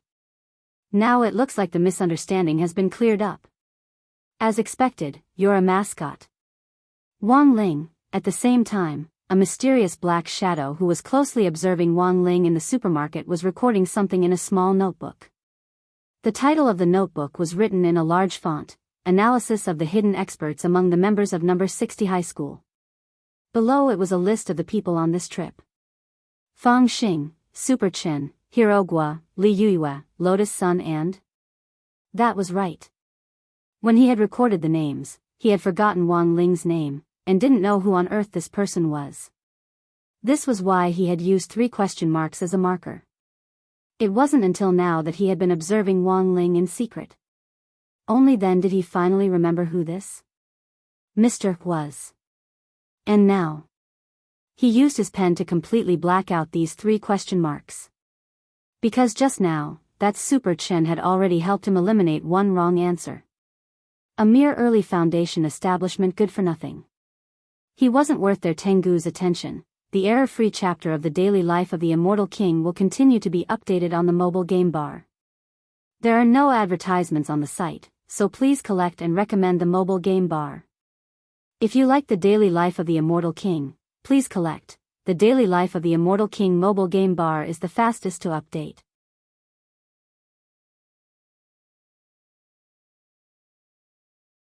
Chapter 1795. Shopping was always the key to stimulating the secretion of dopamine in humans, especially when it was free, when the secretion of dopamine would rise to a peak. When the number 60 high group arrived at the entrance of the supermarket with bags of all sizes, the cashier was first startled by the mountain of goods behind them. Was this F*** King shopping? Were they sure it wasn't clearance? The cashier was a little shocked, and it took a long while for her to come back to her senses, and she called several colleagues over to help her scan the barcodes. This incident directly alarmed the general sales manager of Volwolf Supermarket, and he immediately took command. They were very skilled, and after scanning the barcodes, they directly put the goods into storage bags one by one. According to Volwolf Supermarket's promotional rules, any one-time purchase of goods worth more than 100,000 yuan could be given a space storage bag repacking service, which was completely free. It took a full half an hour to repack the goods, and in the end, the total amount spent on the display was 269 million yuan. "Miss, may I ask how you intend to pay?" the sales manager asked as he tried to control his wild smile. "I'll swipe my card. Also, I'd like to ask if I can directly buy your supermarket." Lotus Sun took out a crystal card with an unknown upper limit from her wallet. At that moment, everyone in number 60 high felt that Lotus Sun's entire body was glowing. That was right, her entire body was surging with a holy light, as if she was an 8-winged holy angel descending from the heavens. Naturally, Lotus Sun hadn't come up with the idea on the spur of the moment, but had been thinking about it for a long time. Huagua Water Curtain Group had already bought the largest chain hotel in Glio City, the Loot. If they could continue to buy Volwolf, they would be able to advance in the hotel and supermarket industries together. Furthermore, once they bought Volwolf, Huagua Water Curtain Group would have an enormous export channel for elixirs abroad. Of course, Lotus Sun was well aware that buying a supermarket wasn't something that a sales manager could decide, so she had just casually asked when she swiped her card, and hadn't expected a reply at all. In the end, the sales manager said, "Well, I can't make the decision to buy a supermarket. But Miss Sun's luck is pretty good today. Our boss happens to be patrolling the store today. Miss Sun led her friends to spend a lot of money today, and our boss also happens to want to meet Miss Sunday. Also." Saying this, the sales manager turned his gaze to Wang Ling and Wang Muyu. "Our boss said that she knows these 2 gentlemen with dead fish eyes. Is your boss a man or a woman?" Lotus Sun asked in a daze. "Female, a woman?" Lotus Sun immediately tensed up. At that moment, everyone from number 60 high looked at Wang Ling and Wang Muyu in unison. This time, even Wang Ling started to get nervous. "No way, Wang Ling, don't tell me Wang Muyu is you and this supermarket owner," Hirogwa made a bold speculation. "So, you really are Wang Muyu's father?" Wang Ling's face instantly turned white. "Stop teasing Wang Ling, look how scared he is." Li Yuyue didn't know whether to laugh or cry. "Who's your boss?" Lotus Sun asked again. "I wonder if Miss Sun has heard of Mrs. Lavin's name?" The sales manager asked. It was only then that Wang Ling and Wang Muyu understood. It was the rich lady they had met in the coffee shop yesterday. At that time, Gullio City branch Lei had also told Wang Ling that this Mrs. Lavin was a famous local producer of a cultivation variety show. It was just that Wang Ling hadn't expected Mrs. Lavin to actually also be the boss behind Wall Wolf. Here we are, everyone. In the end, this kind-looking sales manager led the people from number 60 high upstairs. Sure enough, Wang Ling saw Mrs. Lavin, whom he had met in the coffee shop, in the office on the top floor of Wall Wolf. Ah. Little brother, we meet again. You're really too cute. As soon as she saw Wang Muyu, she couldn't help feeling overflowing with motherly love. Perhaps realizing that she had lost her composure, Mrs. Lavin quickly readjusted herself. Ahem, please sit down. Someone, quickly pour coffee for these distinguished guests. Yes, the secretary on the side quickly responded, and then retreated to work. After some small talk, Mrs. Lavin got straight to the point. As expected of the eldest daughter of Huaguo Water Curtain Group, Miss Lotus Sunday. You are indeed generous with your money, extraordinary. Mrs. Lavin, you flatter me. To be honest, I'm also a little surprised. I only heard that you were a famous producer of variety shows. I didn't expect you to be the one running the supermarket business, Lotus Sun replied in a low-key and modest manner. Business has always been my strength. A person is destined to have many identities in life. In fact, even I didn't expect that I would become so popular as a producer of variety shows. Furthermore, I made a lot of money. Mrs. Lavin picked up her coffee cup and said with the calm elegance of a noble lady, I heard that Miss Sun wants to buy my Wall Wolf. Yes, that's a plan. Lotus Sun nodded. But Mrs. Lavin's supermarket only needs money. You won't sell it so easily, right? Miss Sun is indeed smart. Mrs. Lavin smiled. I don't care about money at all. Money is like floating clouds to me. Why would I want so much money? I can't even use it all. After enjoying life enough, what I want most now is to find some fun for the rest of my boring life. That's why I've embarked on the path of a variety show producer. Then, what are your conditions, Mrs. Lavin? Asked Lotus Sunday. Don't be hasty, Miss Sunday. Let me finish first. Mrs. Lavin said, a straightforward person doesn't beat around the bush. Miss Sun, you should be well aware of your situation now. The Church and Scarlet Orchid Association have taken action against you one after another, causing you and your classmates to be confined to Gullio City and unable to return to China. At this time, if I sell the supermarket to you, it's actually an act of siding with someone. Of course, what I'm saying to Miss Sun now doesn't mean that I'm afraid of these two forces. I just want Miss Sun to understand my sincerity. Speaking up to this point, Madame Raven slowly got up and looked expectantly in the direction of the number 60 high group. I only have one request, and that is for all of you from number 60 high to participate in the recording of a variety show with the elite representative selected from another local cultivation high school in our Gullio City. As long as the recording is successfully completed, I'll transfer all my shares in Gullio City to Miss Sunday. As for the rest, I don't want a single cent. At that moment, Lotus Sun frowned slightly and said in bewilderment, I want to know, why does Mrs. Lavin like our number 60 high?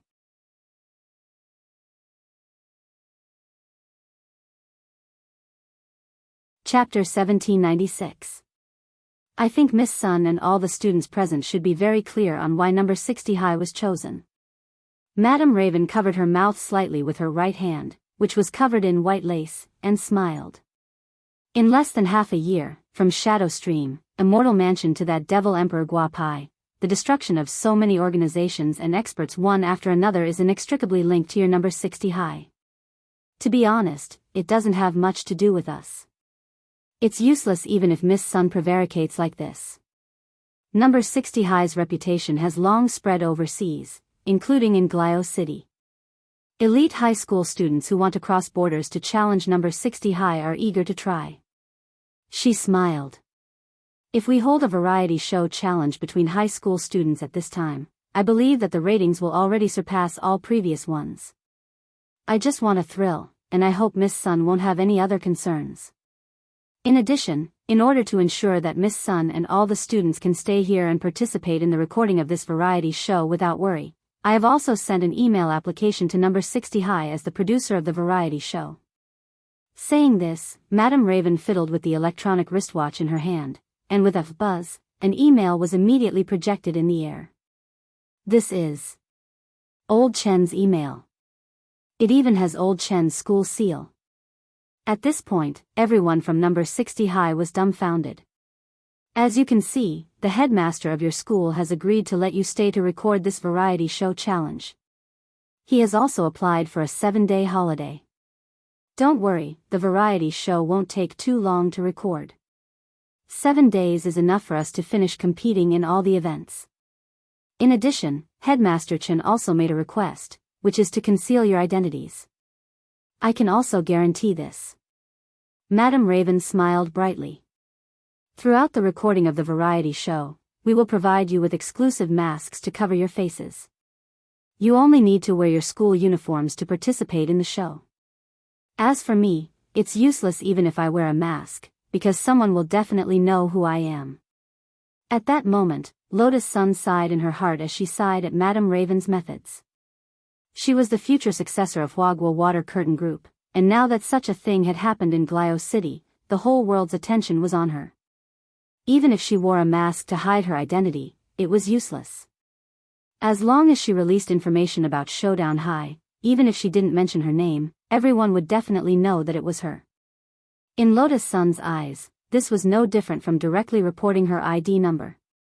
No matter how the variety show was, as long as she was there, the ratings would be guaranteed. It was obvious that Madame Lavin had planned all of this from the beginning. Lotus Sun's only consolation now was that her face would be covered for this variety show, and everyone's attention would be focused on her, so it shouldn't affect Wang Ling too much. But even so, she still felt a little uncomfortable. She didn't want to cause trouble for Wang Ling, but now it seemed that this was completely the opposite of what she had intended. If we lose, it'll definitely be very humiliating. In comparison, Hero Gua and the others weren't in a very good mood. Originally, they just wanted to travel abroad to relax, but they ended up participating in this variety competition for no reason. Headmaster Chen had personally signed the mail with the school's seal, so he had no choice but to go. Most importantly, this variety challenge was the focus of the entire world. If they lost, it would be extremely embarrassing. Therefore, in just an instant, everyone felt the pressure on them. If all of you are going to participate in the competition, what about me? Wang Miyu asked. There was a little envy in his eyes. The little guy was at the age of a curious baby, and it was the time for him to accept and absorb all kinds of new things. An activity like the variety challenge was naturally very attractive to Wang Miyu himself. Miyu, believe me, this show isn't fun. Big sisters and big brothers are under a lot of pressure, Li Yuyue said helplessly. Really? It clearly sounds like fun, Wang Miyu said. Don't worry, little brother, Auntie will specially arrange a segment for you. At that moment, Madame Lavin laughed sinisterly again. I've already reported this to Headmaster Chen. The variety show challenge this time was a 6+1 challenge format. 6 high school students and 1 elementary school student. The high school delegation from Glio City will also select a famous local king-level elementary school student to participate. Wang Miyu looked puzzled. A king-level elementary school student? Is he very good? Madame Lavin, of course. The so-called king-level elementary school student is someone who can finish their cultivation homework on time, never causes trouble for others, carry their teammates when playing games, and never use their parents' money to secretly top up games, tip live streamers or buy some other boring virtual goods. Wang Miyu, then, can a king-level elementary school student from Glio City blow up the earth with one punch? Hearing this, Madame Lavin couldn't help laughing. Little brother Miyu, you really know how to joke. He's just an elementary school student, how can he have the power to blow up the earth? Wang Miyu, but I can. Madame Lavin looked like she was coaxing a child. Yes, yes, yes, Auntie knows you can. But you don't have to blow up the earth in this competition, you just need to listen to your brothers and sisters' arrangements. You're the key to getting points. Wang Mu nodded. Understood. Wang Ling and Lotus Sun. Saying this, Madame Lavin looked at everyone. That's the situation. It seems that everyone already understands. Then, I'll give Miss Sun the rules of the variety challenge later tonight. When the time comes, Miss Sun can give us a detailed introduction. All right. Lotus Sun sighed and looked at the number 60 high team a little guiltily. I've really troubled everyone by getting you all involved this time. Since we're already here, let's just take things as they come. Boss Sun, you don't have to be like this, we're also borrowing your light. In any case, we're all covering our faces, so it's not shameful to lose, said Hirogwa. It's indeed not a big deal if we lose. A variety show is entertainment in itself, and being funny and enjoyable is the first priority. Madame Lavin laughed. But if we win, there's an extra surprise. I can turn all the things you have bought today into gold. This, Super Chen was startled when he heard this, and immediately looked at Wang Ling, then Lingzi will suffer a huge loss. He didn't buy anything except crispy noodle snacks. Madame Lavin, that's easy, I can just make a limited number of golden crispy noodle snacks. Even the pepper noodles will be gilded with gold powder. Wang Ling.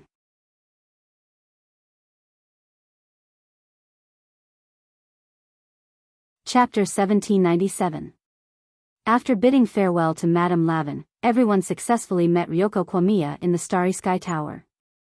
Taking advantage of the view in the Starry Tower, Wang Ling saw Kamiya Ryoko stealthily find an opportunity to stuff the token of the head of the Grey Sect into Lotus Sun's hand, and then the two of them started to talk. Ryoko Kamiya, I think this Mrs. Lavin has a secret. She was also a businesswoman, and Wolf's business network covered the whole of Mishio Nation. Tens of billions of annual revenue, just for a variety show. That's too unrealistic.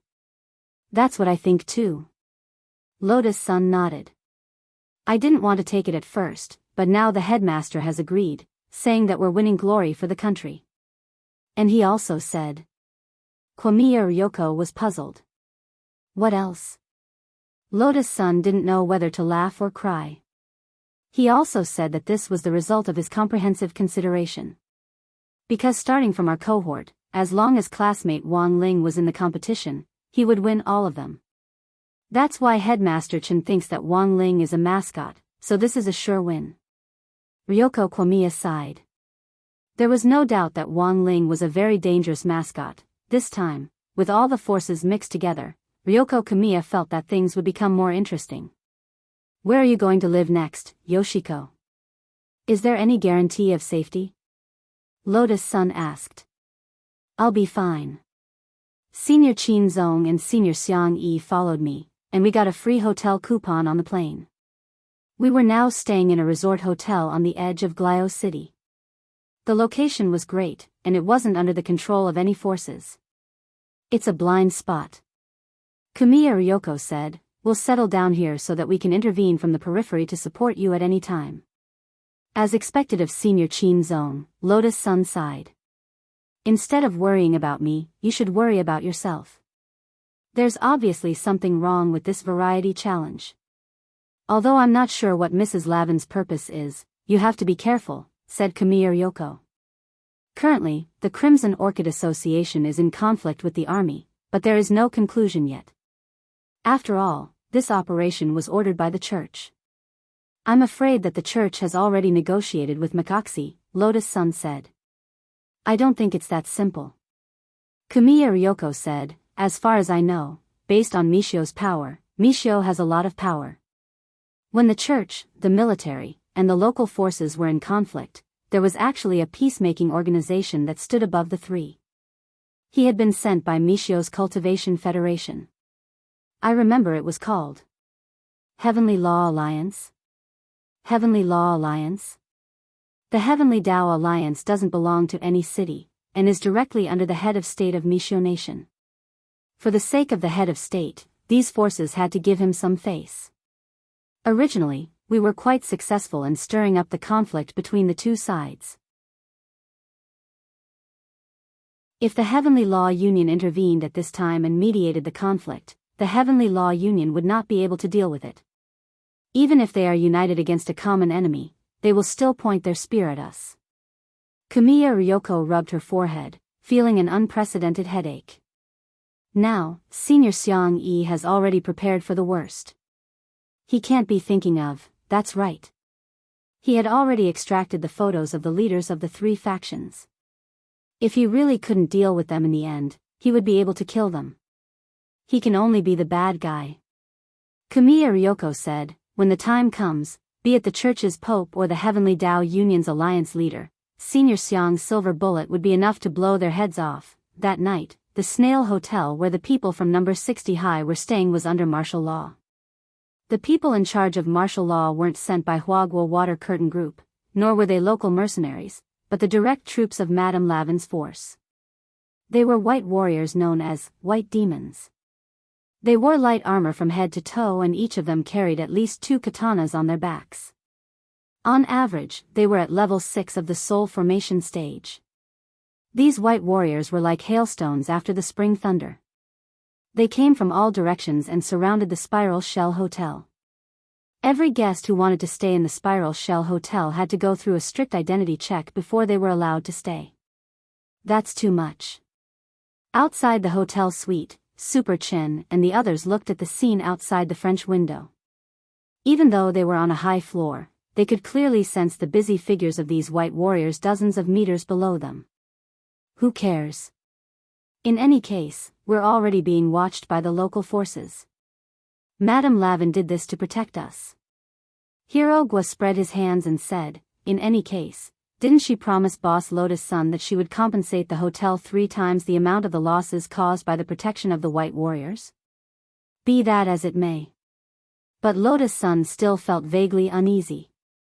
On the surface, it seemed that Madame Lavin's purpose in doing this was indeed to protect them so that they could smoothly film the next variety competition.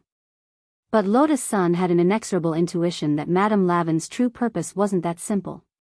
Especially after what Ryoko Kamiya had said to her, she felt that Madame Lavin's purpose wasn't that simple. At the same time, under the night sky, Madame Lavin slowly stepped out of a limousine in front of St. Peter's Cathedral. We'll escort Madame in. Behind her, 2 white warriors appeared behind her in a flash. You don't have to go in. Wait for me at the door. Madame Lavin's expression was calm as she slowly walked inside the church along the red carpet that had been laid out to the soles of her feet in front of St. Peter's Cathedral with a snow-white cane in her hand. Enveloped by the moonlight, the glazed roof tiles were noble and gorgeous, giving off a solemn and holy feeling. At this moment, in St. Peter's Cathedral, Levis, the president of the Crimson Orchid Association, had already come out ahead of time. He was facing the portrait of the Virgin Mary with his eyes and half of his butt on the wooden bench, praying devoutly. Only when he heard movement did he slowly open his eyes and muttered, "Lavin, you're here. And you didn't even bring a single guard in. You're still as bold as ever." As expected of the woman known as the Snow Princess Empress of Glio City. It's all an empty title given by others. Let's not mention it. Madame Lavin covered her mouth and smiled with her eyes squinted. Your Red Eagle of the Crimson Orchid Association isn't bad either.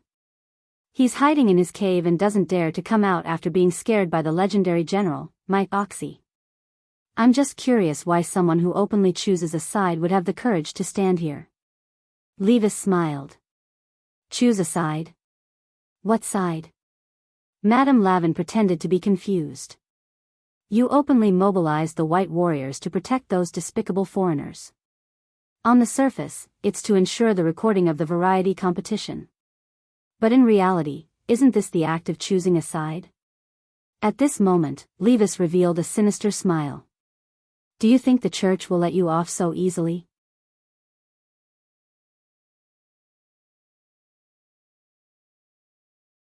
Chapter 1798. Madame Lavin was fearless in the face of such a question. Her laughter that sounded unusually gentle had a hint of disdain in it. She said with confidence and calmness, I respect the Church and believe in the Holy Mother. The glory of the Holy Mother's existence will forever shine into the depths of everyone's heart and illuminate this country forever. However, this country doesn't belong to the Holy Mother, nor does it belong to any of us. Madame Lavin paused, opened her eyes and said, "It's the same for this city called Glio City. We should trust each other and stay in our place. We shouldn't engage in a meaningless argument here." As soon as she finished speaking, a loud applause was reflected through the glazed tiles of the dome inside the bright St. Peter Cathedral and spread throughout the whole cathedral. A handsome man with long blonde hair applauded from the entrance of the cathedral as he walked along the red carpet. He was wearing a bright and beautiful military uniform. The magnificent shoulder pads were dotted with general badges, and the lapel on his chest was full of military medals. As always, he had a kind of flamboyance that belonged to Michael ACI. "Well said, Madame Lavin. But now, it's obvious that someone doesn't want us to do this." Michael ACI held the general's sword hanging on his waist tightly and said, "You and Levis are white and black. Instead of opposing each other, it's better to seek symbiosis. The Church is the link that binds us together, so we don't have to go against the Church." Speaking of this, he piously faced the Holy Mother and made a praying gesture. After all, going against the Church is going against the Holy Mother. The three of us are not gathered here to divide Glio City. Michael ACI, I didn't expect an uneducated man like you to say such artistic words. How interesting. Since when did you learn to pray? I remember that you're not a very cultured person. Levis smiled. His voice was cold. Even in the face of Michael ACI, he was still fearless. "I'm like this because of my daughter's influence. She's become more obedient recently. She seems to be infatuated with a literary organization and has begun to have an interest in learning." Michael ACI smiled and said, "I don't want her to walk my path like me. My path is not easy to walk. It's easy to encounter wild dogs on the road." Buzz. In the blink of an eye, the sword light slashed down and shrouded the Church's glaze. The chair that Levis was sitting on was cut into pieces in front of everyone. Levis couldn't react in time and fell on his buttocks on the broken wood. Michael ACI's attack was too fast. He didn't even have time to react before he fell to the ground. Without a doubt, this was a form of humiliation. Just as Levis was about to curse out loud, he saw Michael ACI, who was standing in front of the Holy Mother's portrait, turning his head to look at him. His eyes radiated a faint killing intent that instantly poured down from the top of his head and into his spine. "Levis, my tolerance for you is limited to the Holy Mother's face. If it weren't for the Church, you and your Crimson Orchid Association would have perished.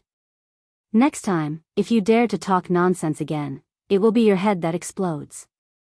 His eyes were filled with killing intent. It was the gaze of a tiger staring at its prey. Levis sat on the ground, trying his best to remain calm.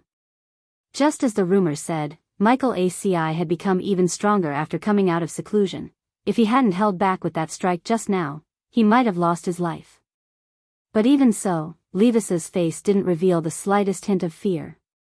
With the support of an inexplicable confidence, his eyes met Michael ACI's once again.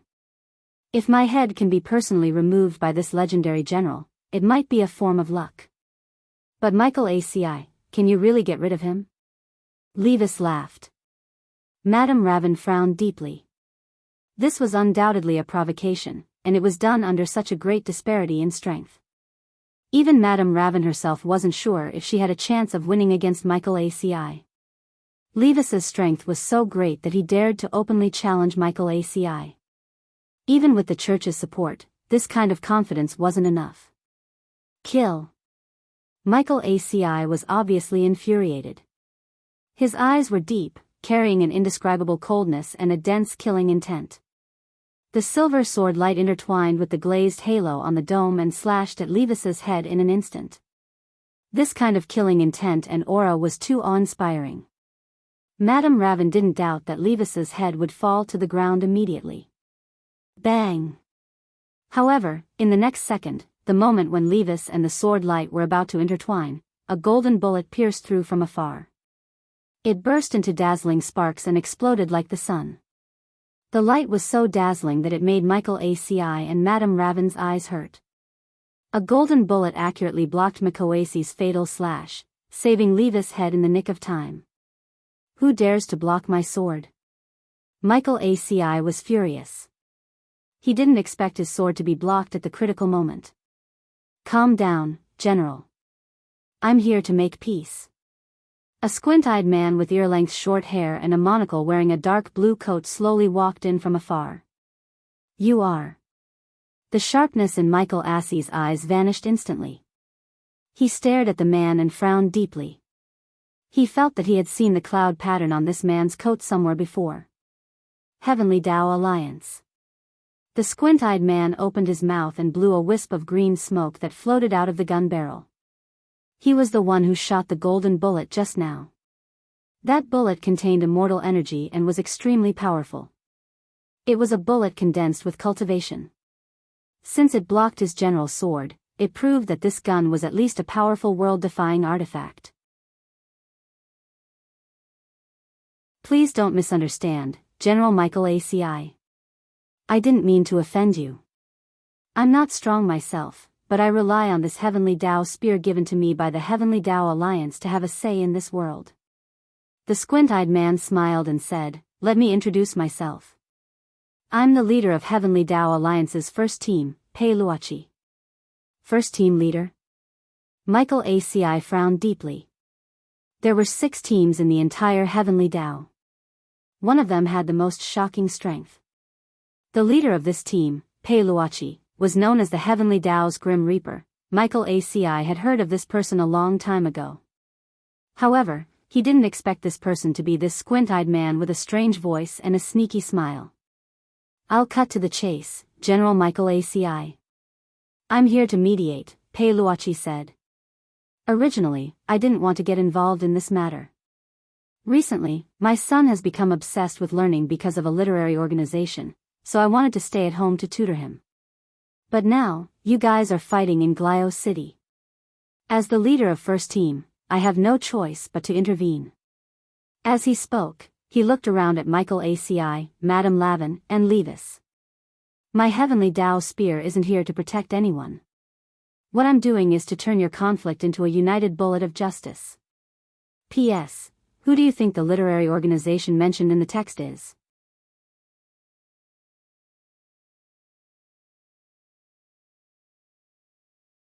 Chapter 1799. Here, it's always the fist that talks.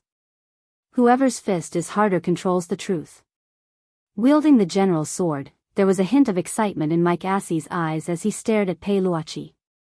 He had long heard of the Heavenly Tao Alliance's team leader, and thus didn't intend to let go of this opportunity to compete. As someone who had just come out of seclusion and stepped into a new realm, Mike ACI was really curious about whether the Heavenly Tao Alliance's battle strength was as heaven-defying as the legend said. BZZT. Almost in an instant, Mike ACI unsheathed his sword and attacked again. Wielding the general's sword, his sword chi was like a rainbow as he moved at an incredible speed. This man was serious. The moment they sensed the dense killing intent, Madame Raven and Levis instantly retreated to the sides to keep a distance from the two. St. Peter's Cathedral was instantly overturned. The portrait of the Virgin Mary behind Mike ACI swayed in the gale, and the string was torn off in front of everyone as it floated into the distance. This was Mike ACI's unique madness. Once it got to his head, this legendary general of Mishio Nation would become an out-and-out lunatic. Facing the powerful spiritual pressure and the terrifying blade that was about to strike his neck, Pei Luochi stood solemnly on the spot, far calmer than Madame Raven and Levis had imagined. Earlier, Pei Luochi had claimed that he had relied on the Heavenly Tao spear in his hand to get to this step, but now that he was standing in the middle of the field and facing Mike ACI's sudden attack, he was as unmoving as Mount Tai, which was enough to prove how extraordinary he was. Clang! The blade accurately struck Pei Luochi's neck with the sound of godly metal colliding. His body was unbelievably tough, and he directly blocked Mike ACI's sword in the most ordinary manner.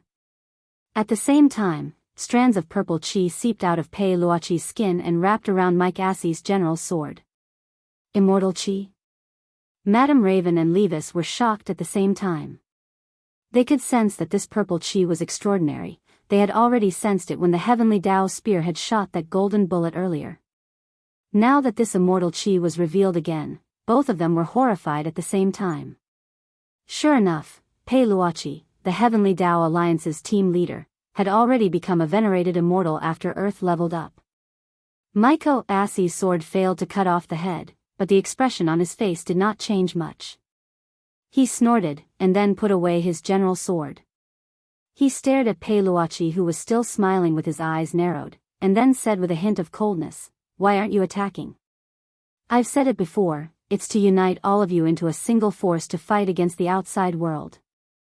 That's why I had no intention of fighting General Mikoasi from the start." Perugia replied, "My original intention was to mediate the conflict. If I were to make a move against General Mike 11, wouldn't that be the exact opposite of what I intended? At the same time, I hope General McAvoy understands. After all, they were all fathers. And there is also a child who recently fell in love with learning." Heh, boring. Upon hearing that, Maxie sheathed his sword. He didn't like Peroche. From the moment this man walked into the church, Mike Osti felt that Peroche's face had an indescribable expression that deserved a beating. "I don't know if General Mikoasi likes me or not, but even so, the most important thing for us to do right now is to work together sincerely. To avoid being sowed discord by the same opponents." Peroche said, "This time, I'm here to talk to all of you on behalf of the Great Pontiff." As he spoke, Peroche took out a beautifully framed jade scroll from his bosom. This is the Great Pontiff's handwritten letter. The Great Pontiff's personal signature and seal is also on it. Therefore, the result of my discussion with all of you is the final result of the discussion with the Great Pontiff. Why didn't the Great Pontiff come himself? Mike Osti was puzzled. The Great Pontiff is a person who loves to learn. Recently, he has been so engrossed in literature that he couldn't extricate himself. That's why he couldn't come himself. Peroche said. Knowledge is the ladder to progress. The Great Pontiff is still as ambitious as ever. Madame Lavin walked over from the side. She had a smile on her face as she moved her slightly plump body. Her seemingly clumsy body was actually not slow at all. Mike Osti could sense that Lavin's and Levis's reactions had already surpassed what they had been when he had confronted Peroche earlier. They had also concealed some of their strength, and had improved even further than before. After confirming that Peroche was holding the Great Pontiff's letter, Mike Osti sighed deeply and stared at Peroche. You intend to play matchmaker for us, but we already have a traitor here, don't we? Hearing this, Madame Lavin was the first to laugh. General, there's no need to use such an obscure excuse. You could have just given me my ID number. That's right, I won over that Miss Sun and the members of number 60 high school to participate in the variety show challenge, and I sent my white warriors to protect them. But the truth is that this is the Great Pontiff's idea. This is the Great Pontiff's idea? This time, even Levis was shocked. Peroche smiled. The Great Pontiff's purpose in doing this is actually to get Lavin closer to those people.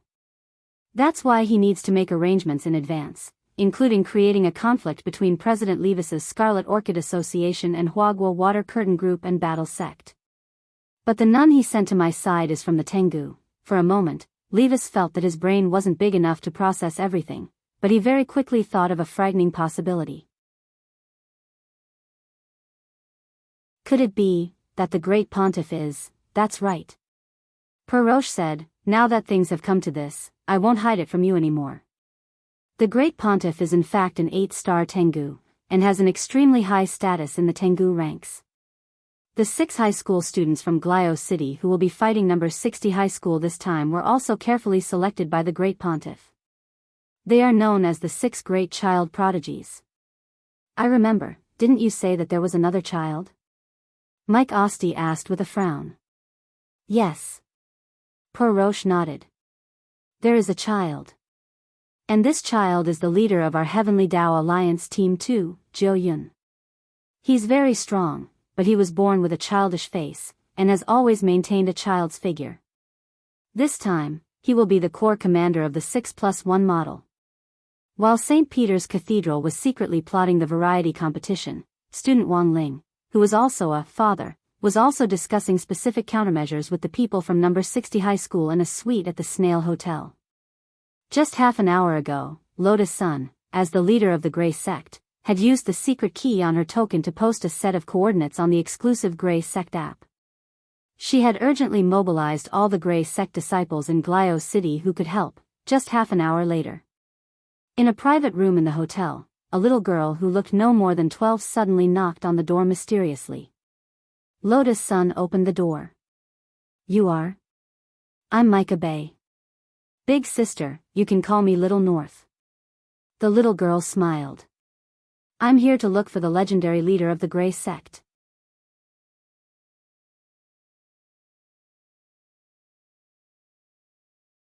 Chapter 1800. Micah Bay. A little girl in a light blue dress. She was clearly very young, but she had dyed her hair a beautiful pink curly.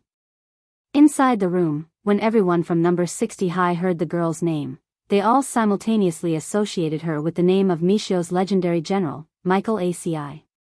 Super Chen was startled. "This is the daughter of that legendary general? She's actually a Grey Sect disciple?" Everyone sucked in a cold breath.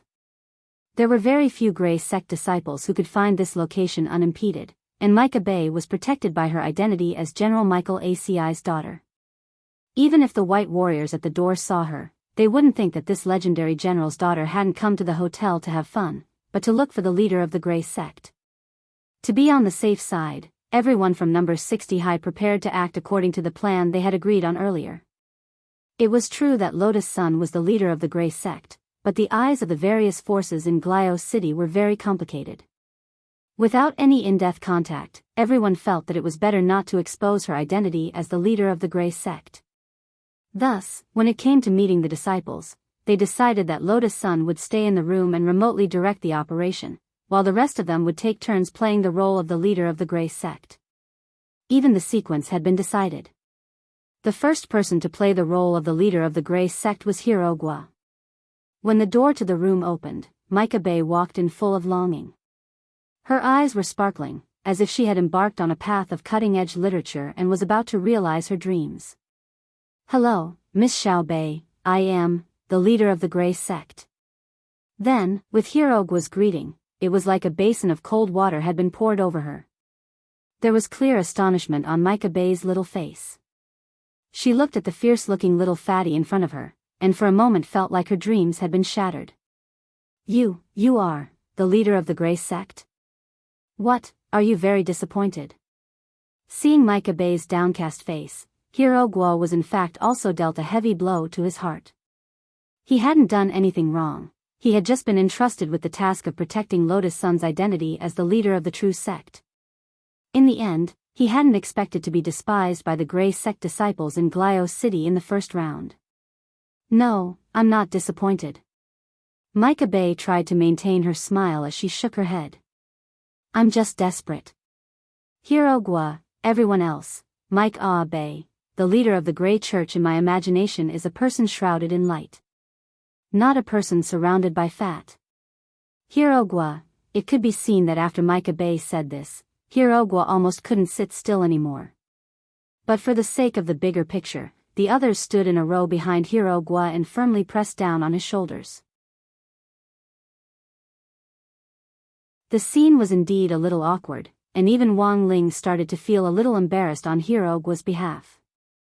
Although Oldgua's body was a little swollen, he could actually be considered a nimble fatty. As one of the students in the elite class, he had also been one of the top students in number 60 high's PE exam. He had never been humiliated like this before. It was not scary to be despised by the people around him. After all, the more derogatory their words were, the closer their relationship was. But when a complete stranger came up and gave him a head-on blow, Hirogwa instantly felt a heart-wrenching pain, and he almost couldn't take it anymore. Perhaps realizing that he had gone overboard, Micah Bay's little face was immediately filled with smiles. I'm sorry, Lord Sect Leader. Actually, I didn't mean it that way. I didn't mean a lot of what I said. I don't know why, but after seeing your face, I couldn't help blurting it out because it was so different from what I thought. It's fine, Hirogwa tried his best to remain calm. By the way, little bae, since you saw me post the coordinates and come here, you should know what happened, right? Also, you should know that your identity is very special. Of course I know. Micah Bay said, my father is Mishio Nation's legendary general, Mike ACI. It's precisely because of this that none of those white warriors dared to stop me or follow me when I went upstairs just now. They all thought I was here for a beauty treatment. A little girl needs beauty treatment? Hirogwa laughed. Of course girls need to take care of themselves, otherwise they won't be able to lose weight even if they want to, Micah Bay replied with a smile on his face.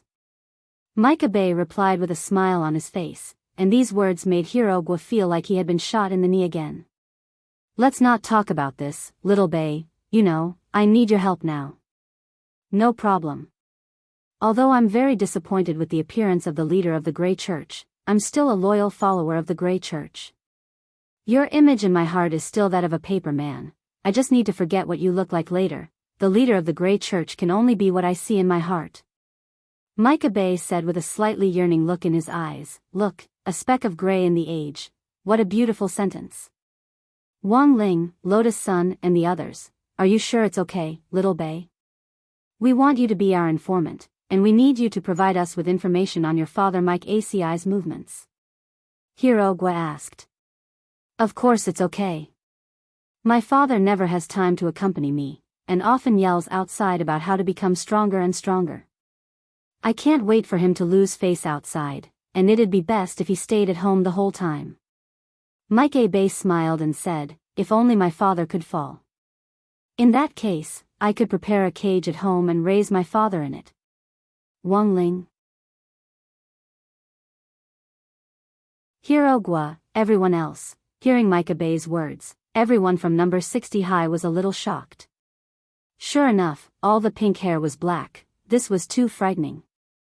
Who would have thought that the legendary daughter of a legendary general would actually be a sickly girl? Okay, little bae, you've passed the interview, and I'll be counting on you from now on. I'll get in touch with you through the exclusive Grey Church app, Hirogwa said as he tried to hold back his cold sweat. I understand, Lord Leader, Micah Bay nodded, then waved at everyone in the room. Then we'll talk online. Then, she directly left the room. For some reason, everyone from number 60 high instantly breathed a sigh of relief. Just receiving Micah Bay alone had already made Hirogwa feel like he had already lost half his old life. Can this person really be trusted? Hirogwa said doubtfully at that moment. I think so. Superchin said, her expression just now wasn't fake, she really wants to keep her father in a cage. Wang Ling sighed in his heart. He had only heard of benevolent fathers and filial sons, but didn't know that there was actually such a thing as benevolent fathers and filial daughters.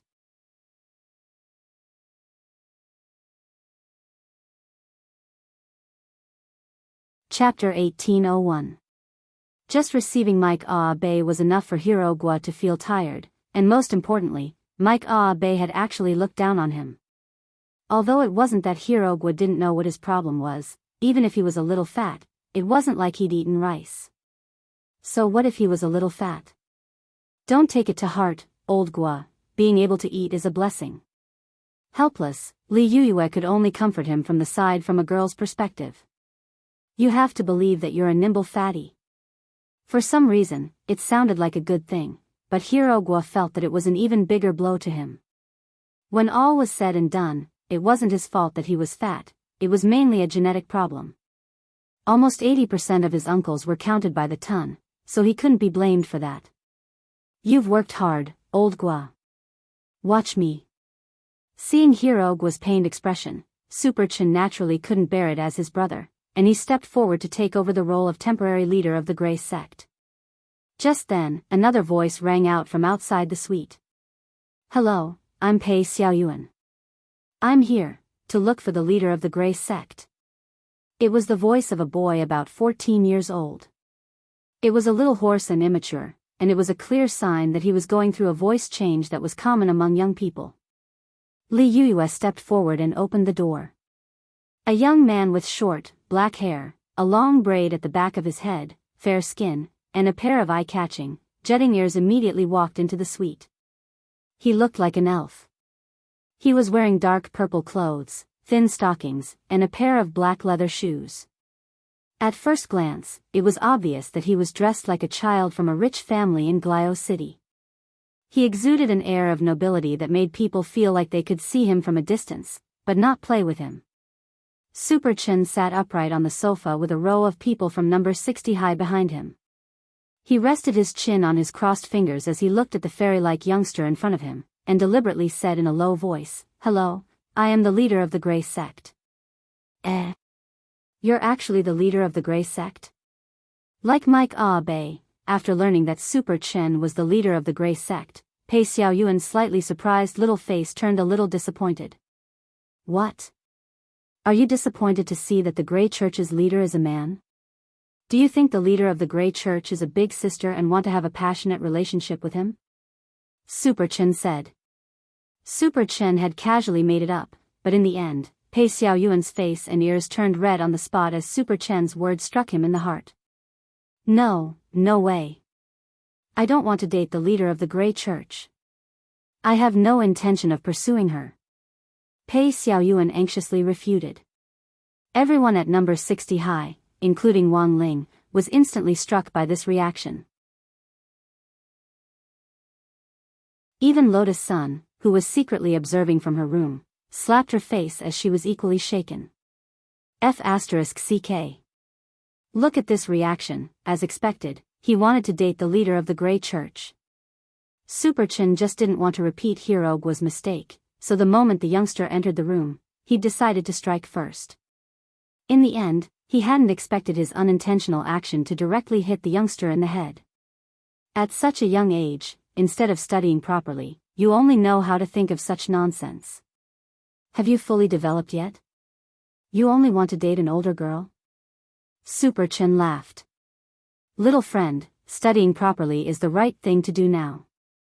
There's no future if you mature too early. If you do this, your father will be very disappointed. If he wants to be disappointed, then let him be. I can't wait for him to be more disappointed. Pei Xiaoyuan said unhappily, that guy doesn't stay home all day. That's why I've decided to date a woman, marry her, and secretly have children to amaze him. Once he has grandchildren, I'm afraid he won't have time to work. That way, he can stay at home all day and help me take care of the kids. Pei Xiaoyuan gnashed his teeth and said, I've always fantasized that one day, I'll be able to lock my father in a cage with my own hands. He has no idea how hard life is for me and my mom. Everyone at number 60 high sucked in a cold breath when they heard this. Why were kids nowadays so extreme? This was already the second time, wasn't it? Why did they like to lock their father in a cage at the slightest provocation? In fact, after Micah Bay and Pei Xiaoyuan's second time, Wang Miyu actually had a similar idea, but unfortunately, he felt that given his current strength, he wouldn't be able to beat Wang Ling at all. Forget locking his dad in a cage, it was already pretty good that he hadn't been sent here. Wang Ling, classmate Xiaoyuan, what you're doing is definitely wrong. If you want to make things difficult for your father, you just need to carry out our Grey Sect's missions in secret, Super Chen said. From your description, your father is obsessed with work all day, so he should be a big shot, right? What big shot? He's just a team leader in the Heavenly Tao Alliance. Pei Xiaoyuan spread his hands. Hearing this, the expressions of everyone at number 60 high instantly changed. The first one who came was Mike Abe, the daughter of General Mike ACI. The current Pei Xiaoyuan was actually the son of a team leader in the Heavenly Tao Alliance. How did they manage to develop two such excellent spies for a single set of coordinates? It was hard for everyone at number 60 high to believe that this was actually true. Everything was going too smoothly, as if the gods were helping them. Lotus Sun was also a little bewildered in her room. Her initial suspicion was that it was very likely that this senior called Qin Zong had sent a wave of luck in their direction, and this was the legendary purple chi from the east. But it was very obvious that Pei Luoqi was very secretive about the nature of his work, so Pei Xiaoyuan had no idea what on earth Pei Luoqi did. Pei Xiaoyuan gave a wry smile helplessly and said, I don't know what my dad is doing in that strange organization. How can he be so happy as a team leader? Isn't it just collecting homework? Everyone at number 60 high, hearing this, Wang Ling couldn't help a drop of cold sweat running down his forehead. Collecting homework was fine, given the nature of the Heavenly Tao Alliance's work. Collecting homework probably meant that they were collecting heads. Then, do you think there's been anything unusual about your father recently? At that moment, Super Chen asked, it doesn't matter how small the information is. Pei Xiaoyuan thought carefully for a bit, then said, that's right. I remember, it doesn't seem right. I don't know if it has anything to do with my father. Let's hear it first. Super Chen smiled. It's like this. I noticed that every time my father left home, the Pope of St. Peter's Cathedral will come to my house to preach. Preach? Yes. Pei Xiaoyuan nodded and said, the Grand Pontiff said that my father is not at home all day because there are evil spirits in the house. That's why I brought the cross and holy water over. Every time, I had to work with my mom for a long time before I could use it. The number 60 high team.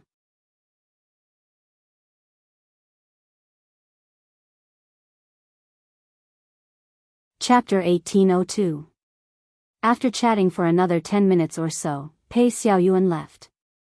He had left to the consolation of the people from number 60 high school, even though even he himself hadn't realized what had happened. After receiving the message to go back and await further instructions, Super Chen gave Pei Xiaoyuan another signature from the leader of the Grey Sect, who was so happy that he almost fainted. The truth was that this signature had been signed by Wang Ling, and had nothing to do with Lotus Sun and Super Chen. Why are you looking at me, Lingzi? Think about it, Boss Lotus Sun was in her room just now, how could she have signed it? Otherwise, everything would have been exposed. You secretly signed the one she gave you. This plan is simply perfect. Super Chen gave him a thumbs up and grinned. Also, it's not like you don't know that Boss Lotus Sun has been imitating your handwriting all along. On the surface, there's actually no difference between her signature and yours. Apart from the few of us, no one will be able to tell. Don't worry. Wang Ling, no difference? Of course there was, and there was a big difference.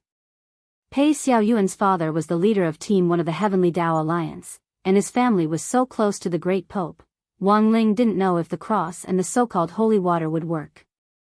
But this signature of his could really exorcise demons and ward off evil, and it was extremely lethal.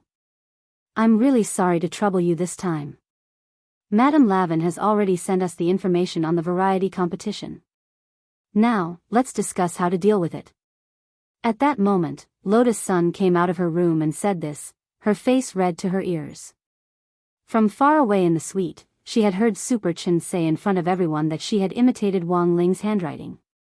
This was tantamount to a public execution, and she was so embarrassed that she just wanted to find a hole to crawl into. She had no choice but to open the door and change the subject to discuss the variety competition.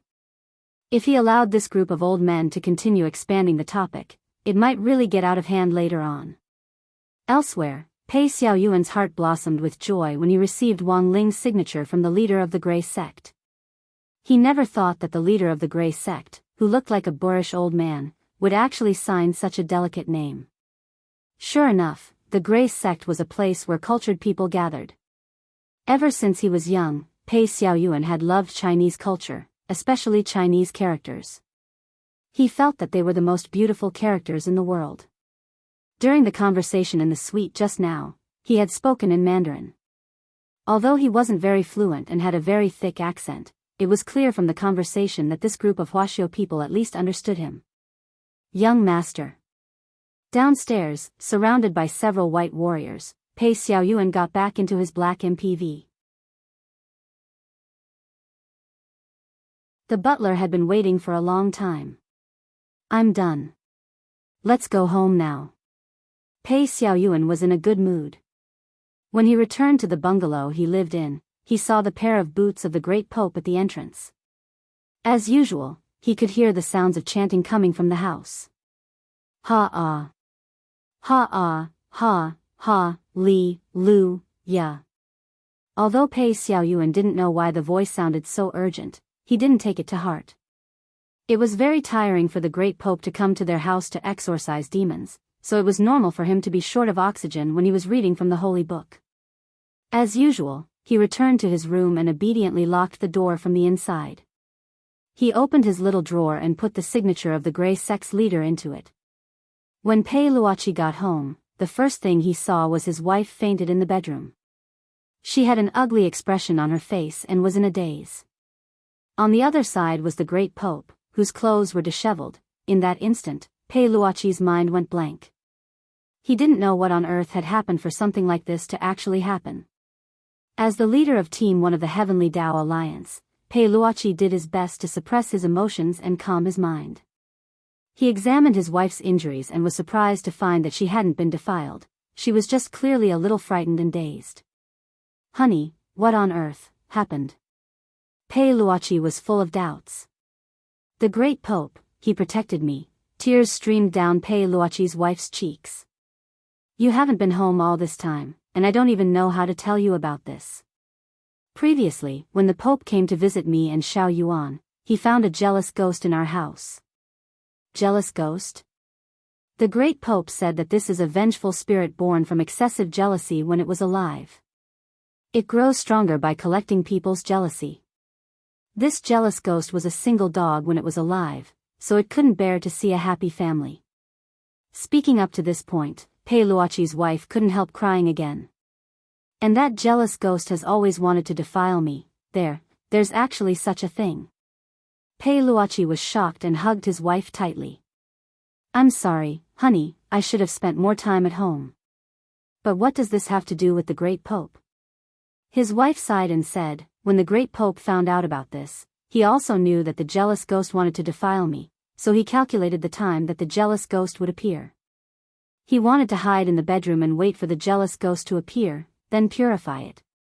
But the jealous ghost was even more terrifying than the great Pope imagined, so the great Pope he failed to purify it, and was instead attacked by the jealous ghost." Pei Luoqi covered his mouth in horror.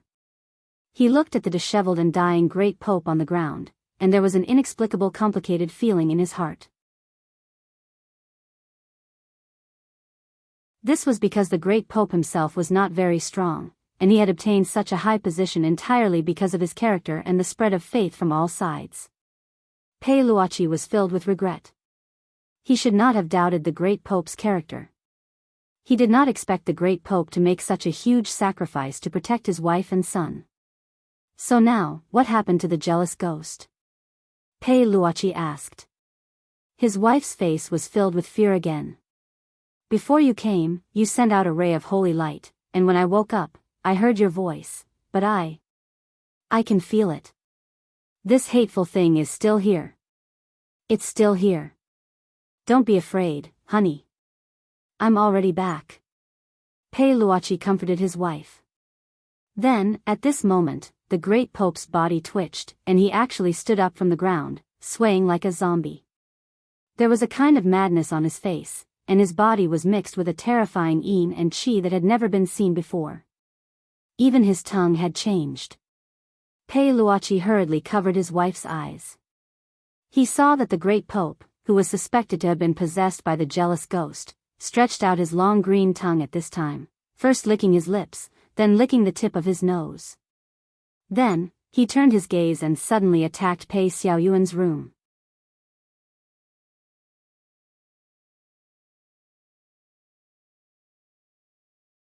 Chapter 1803. Why? Why am I always alone? Why do all of you have someone you like? Even otaku can find a girlfriend in the end. But I don't. Why do you have a lady with such a beautiful voice to play games with you? She can even help you win. Why do I have nothing? In the end, I can only enter this old man's body. The resentment of this jealous ghost was extremely strong. After possessing the body of the Grand Pontiff, it immediately produced a strong spiritual pressure.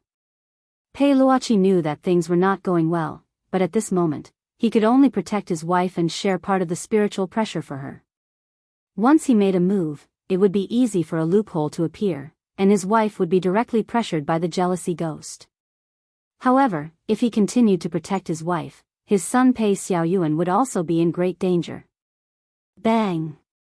Therefore, without hesitation, he held the heavenly spear in his hand and fired a golden bullet at the great Pope's head. This was an immemorial bullet that was a mixture of immortal energy and spiritual energy. It was extremely powerful. According to Pei Luoqi's expectations, this bullet would be enough to penetrate the jealousy ghost's head, but at the same time, the explosive power of the bullet would also destroy his house. His son Pei Xiaoyuan would also be hurt. However, in order to protect both of them, Pei Luoqi had no other choice. However, what Pei Luoqi did not expect was, this golden bullet did not penetrate the great Pope's head. Instead, it was blocked by a condensed black resentment at the back of his head. The powerful resentment energy surrounded the great Pope's body, emitting a green and black protective light. It was like an iron wall that wrapped around the great Pope. "Don't worry about me. Go save our son," his wife urged, shaking Pei Luoqi's arm with all her might. However, it was too late. How? Pei Luoqi was shocked. Faced with his wife's urging, his mind went blank and he felt powerless. There was a loud bang. At this moment, the great Pope, who was possessed by the jealousy ghost, punched through the wall and appeared directly in front of Pei Xiaoyuan. His face was extremely ferocious, and his eyes emitted a faint green light. Pei Xiaoyuan was scared out of his wits. He was rooted to the ground and did not dare to move at all. This kind of pressure was beyond what a child could bear. "Run!" Pei Luoqi was extremely anxious. He roared loudly. At this moment, the great Pope stretched out his long tongue and was about to tie Pei Xiaoyuan up and lick him. However, in the next second, a beam of golden holy light suddenly appeared. This holy light reward was too sudden. It suddenly exploded from Pei Xiaoyuan's desk, and then the dazzling light immediately covered the entire room. Pei Luoqi couldn't see what was happening. There was a loud hum, and when he came back to his senses, the light of the holy light had already faded, leaving only the Pope lying on the ground with his eyes rolled back, smoke rising from his body. What was going on? Pei Luoqi was extremely shocked in his heart. The jealous ghost that possessed the Supreme Pontiff's body was shockingly powerful. Even his heavenly Tao spear. Not even world-defying artifacts could penetrate it. In the end, the crisis was resolved by a sudden ray of holy light. So what exactly was this? Thinking back to when the holy light shone, Pei Luoqi clearly remembered that at the moment when the holy light shone, his eye power couldn't see through the holy light at all. He was an immortal sovereign. A ray of holy light that even he couldn't see clearly appeared in his house and saved his child. "It's the Holy Mother!" Pei Luoqi's wife shouted excitedly. Because of the excessive shock, her legs were still weak, so she crawled to Pei Xiaoyuan's side. "Xiaoyuan? Xiaoyuan? Are you all right?" She hugged Pei Xiaoyuan, who was also frightened to the point that his face was pale. The mother and son huddled in a corner, not speaking for a long time. In the end, Pei Luoqi was the first to react. He composed himself and walked toward the Supreme Pontiff, who was rolling his eyes. After confirming that the Supreme Pontiff had no signs of life, Pei Luoqi frowned. "This is not good. The Supreme Pontiff is dead. The Supreme Pontiff is dead?" His wife was stunned. Pei Luoqi sighed. "Even if that ray of holy light was the Holy Mother's manifestation, the Supreme Pontiff died in our house. If this matter were to spread, it would directly affect the relationship between the Heavenly Tao Alliance and the Supreme Pontiff. Moreover, the Supreme Pontiff is an 8-star heavenly hound. I'm afraid will offend more than just the church. Let's move." His wife sobbed softly. "There's no point in moving." Pei Luoqi shook his head. "With the Heavenly Hound's intelligence network, even if we move, they will still know our location. Moreover, acting rashly now will only arouse suspicion." He sighed. Outside, he was the team leader of the Heavenly Tao Alliance's first team. But when he returned home, he was the family head that protected this small world. Facing his wife and child, Pei Luoqi had no other choice. He half squatted down and hugged his wife and son, Pei Xiaoyuan. He comforted them. Next, our family will have to go through this together. I hope that you can trust me unconditionally. This is a hurdle, and we have to get through it now. Then what should we do now? Pei Luochi's wife asked. Next, I want you to think of a way to clean up the house. Don't leave any clues or evidence behind. At the same time, don't tell anyone that the Supreme Pontiff came to our house, Pei Luochi said bitterly. He then looked at the Supreme Pontiff's corpse on the ground. As for the Supreme Pontiff's corpse, let me handle it.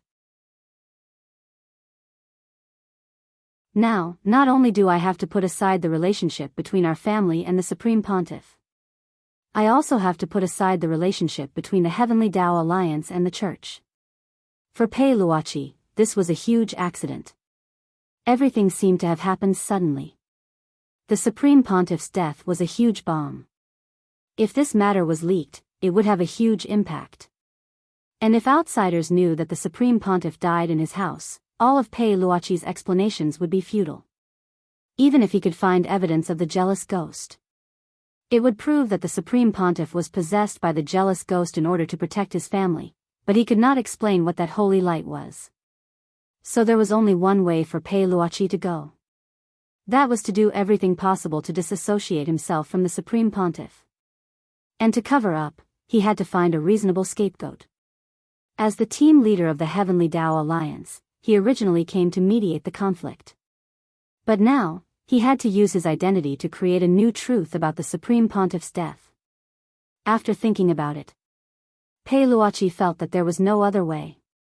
He felt that in this situation, letting Michael ACI take the blame was the best. The error-free chapter of The Immortal King's Daily Life will continue to be updated on the mobile game bar. There will be no advertisements on the site. Please collect and recommend the mobile game bar. If you like The Immortal King's Daily Life, please collect. The Immortal King's Daily Life mobile game bar is updated the fastest.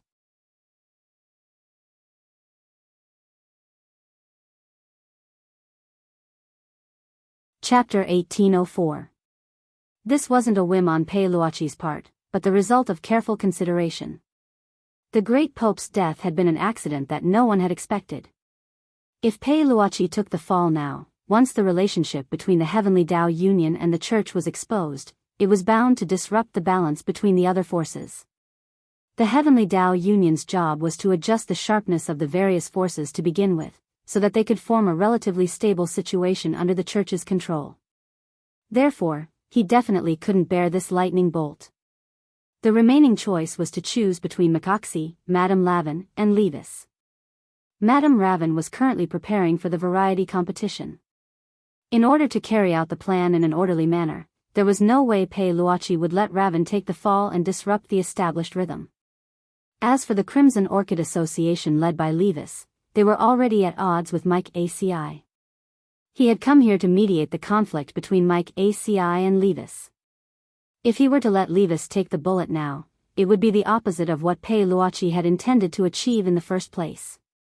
So right now, Michael ACI was the only way out. Furthermore, given Michael ACI's status and legendary reputation in Mishio Nation, even if it was said that the great Pope had died at Michael ACI's hands in the end, the authorities wouldn't be able to do anything about this legendary general. Pei Luochi thought that Michael ACI could only swallow this loss in silence. Honey, can we really get through this? Pei Luochi's wife's voice was still trembling. Her heart was full of regret. She had never expected their happy little family to actually fall into this situation. Now, all you need to do is to clean up the house according to my instructions. Leave the rest to me. Pei Luochi said as he hugged his wife and son tightly in his arms. At the same time, he began to think of a comprehensive plan to shift the blame to others. First of all, he had to protect the great Pope's body. At the very least, he had to delay the great Pope's death, and keep his blood circulating for a period of time to create the illusion that he was still alive. Of course, such a method was impossible to achieve under normal circumstances, but it was not difficult for cultivators of high realms. That night, on the cliff of Proud Wind Mountain in Glio City, this legendary general of Mishio Nation, Mike ACI, was sitting cross-legged. His consciousness was linked to the sky as he conversed with his friend from a distance. Such a stream of consciousness conversation would not be disturbed by outsiders, nor would it be recorded. It was a very safe method of conversation. I really don't know what the great Pope is thinking. A mafia organization like the Crimson Orchid Society is completely unreliable. I, Michael ACI, have never suffered such humiliation. If he wasn't the Supreme Pontiff, I would have exterminated him as well. Michael ACI communicated telepathically. A burst of slightly aged laughter came from the other side. Right now, the two other legendary generals of Mishio Nation were talking to Maishi, Admiral Meng Qi of the Navy and Admiral Lai Kong of the Air Force. Marine Admiral Meng Qi quickly laughed after hearing the words, "Mike, you don't know this." For the Crimson Orchid Association to be able to be so arrogant in a place like Glio City for so many years, they naturally had some connections with the church. It's fine if you just say it. After all, the great Pope's identity is extraordinary. Michael ACI sighed. Just because he's the great master of a Yuan Venerate, he can do whatever he wants. Admiral Lai Kong also laughed. Of course he can do whatever he wants if he's the great master. But you have to be careful, Michael. You can't speak carelessly about killing the great Pope. If you mess up your relationship with the Yuan Venerates in the future, it won't be worth it. I know, but after this, I'm going to make Levis regret it, Michael ACI said sinisterly. As Meng Qi and Lai Kong had said, because of the interference of the Church and the Heavenly Tao Alliance, he could only give up on this operation to destroy the Crimson Orchid Association. But as a proud person, Michael ACI was always filled with hostility towards those who disrespected him. This time, he could let Levis off for the time being for the sake of the Church. But after everything was over, Michael ACI had already decided that as a legendary general of Mishio Nation, he would impose a brand new sanction on Michael ACI. West Wind Castle in Glio City, Mishio Nation. This was one of Michael ACI's properties in Glio City, and every time he came to Glio City, he would choose to stay here. After talking to the other two generals, he felt a lot better, and immediately returned to West Wind Castle. His youngest daughter, Michael ACI, was still studying in Glio City, and usually lived in the castle. For an old father, when he was feeling extremely down, the greatest consolation was perhaps to be able to see his daughter by his side. When the gate to the castle's front courtyard opened, Michael ACI swaggered in, sword in hand. "Where is little Bay now?" he asked. The maid sweeping the floor bowed respectfully. "Young Miss is playing in the manor at the back. The head maid is standing guard by her side." "All right." Michael ACI nodded. After learning about his daughter's location from the servants in West Wind Castle, Michael ACI made a shushing gesture, intending to sneak up from a small path. However, just as he approached the manor at the back, a strange murderous aura suddenly penetrated him from under the shade of a tree. Is it an assassin? Assassins would occasionally launch sneak attacks on the general's residence. Of course, Michael ACI knew that the assassin was not targeting him, but his daughter. As long as his daughter was kidnapped, he would have the right and authority to threaten him. Therefore, when Mikoasi wasn't by his side, he found a powerful chief maid to serve Mikoasi at all times. She was specifically responsible for Mikoasi's safety. That was why when Michael ACI felt the murderous aura, his first reaction was that the assassin hiding behind the tree was to harm Michael ACI while he was on his way back. "Little thing, your luck is too bad, you just happened to bump into me," Michael ACI sneered in his heart.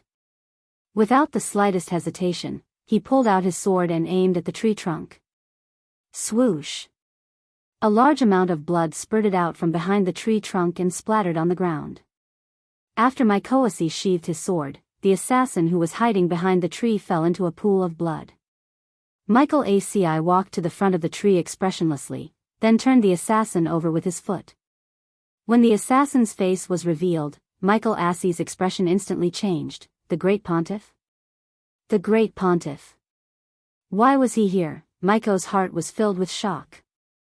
He had just expressed his dissatisfaction with the Great Pontiff's decision to the other two generals and had even said that he wanted to kill the Great Pontiff. Now, the Great Pontiff had really died by his sword, if the Yuan Venerate knew about this, he would definitely be in deep trouble. Michael Asia broke out in a cold sweat. He did not know why the Great Pontiff would appear here. But judging from the current situation, the Great Pontiff had been killed by him. His general's sword had a very special sword mark that could not be deceived. There's no other way. Michael Assie's mind was racing as he tried his best to think of a way to disassociate himself from the Great Pontiff. Then, he thought of a very suitable candidate to take the blame, Levis.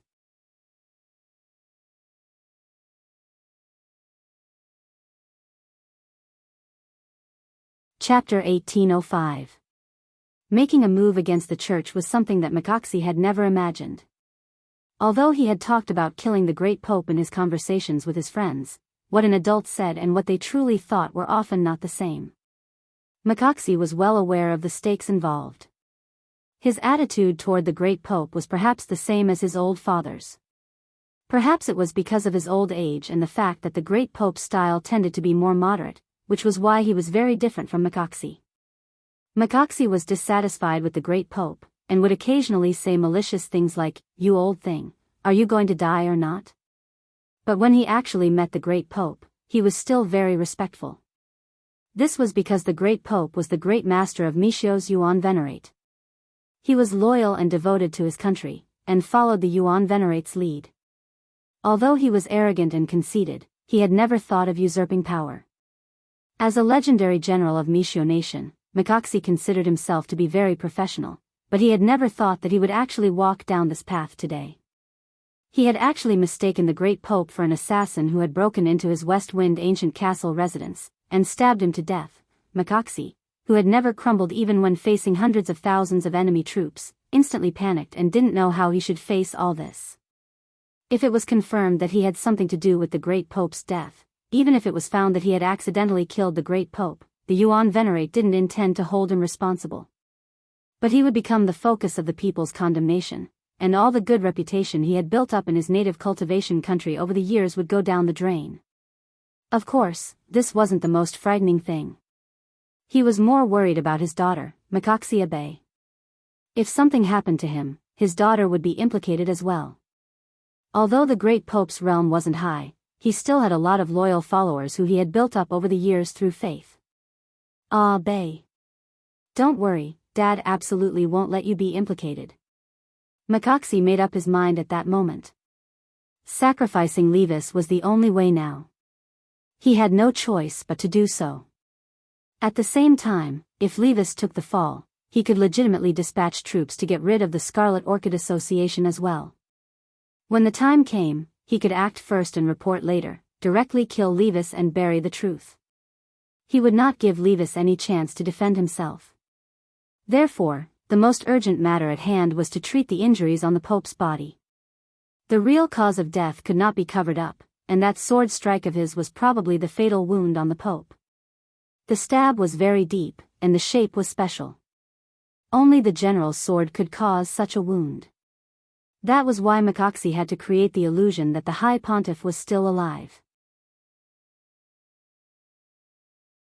He had to use some means to stop the wound, repair the sword wound, and replenish the High Pontiff's blood, so that the blood could continue to flow through his body for a while.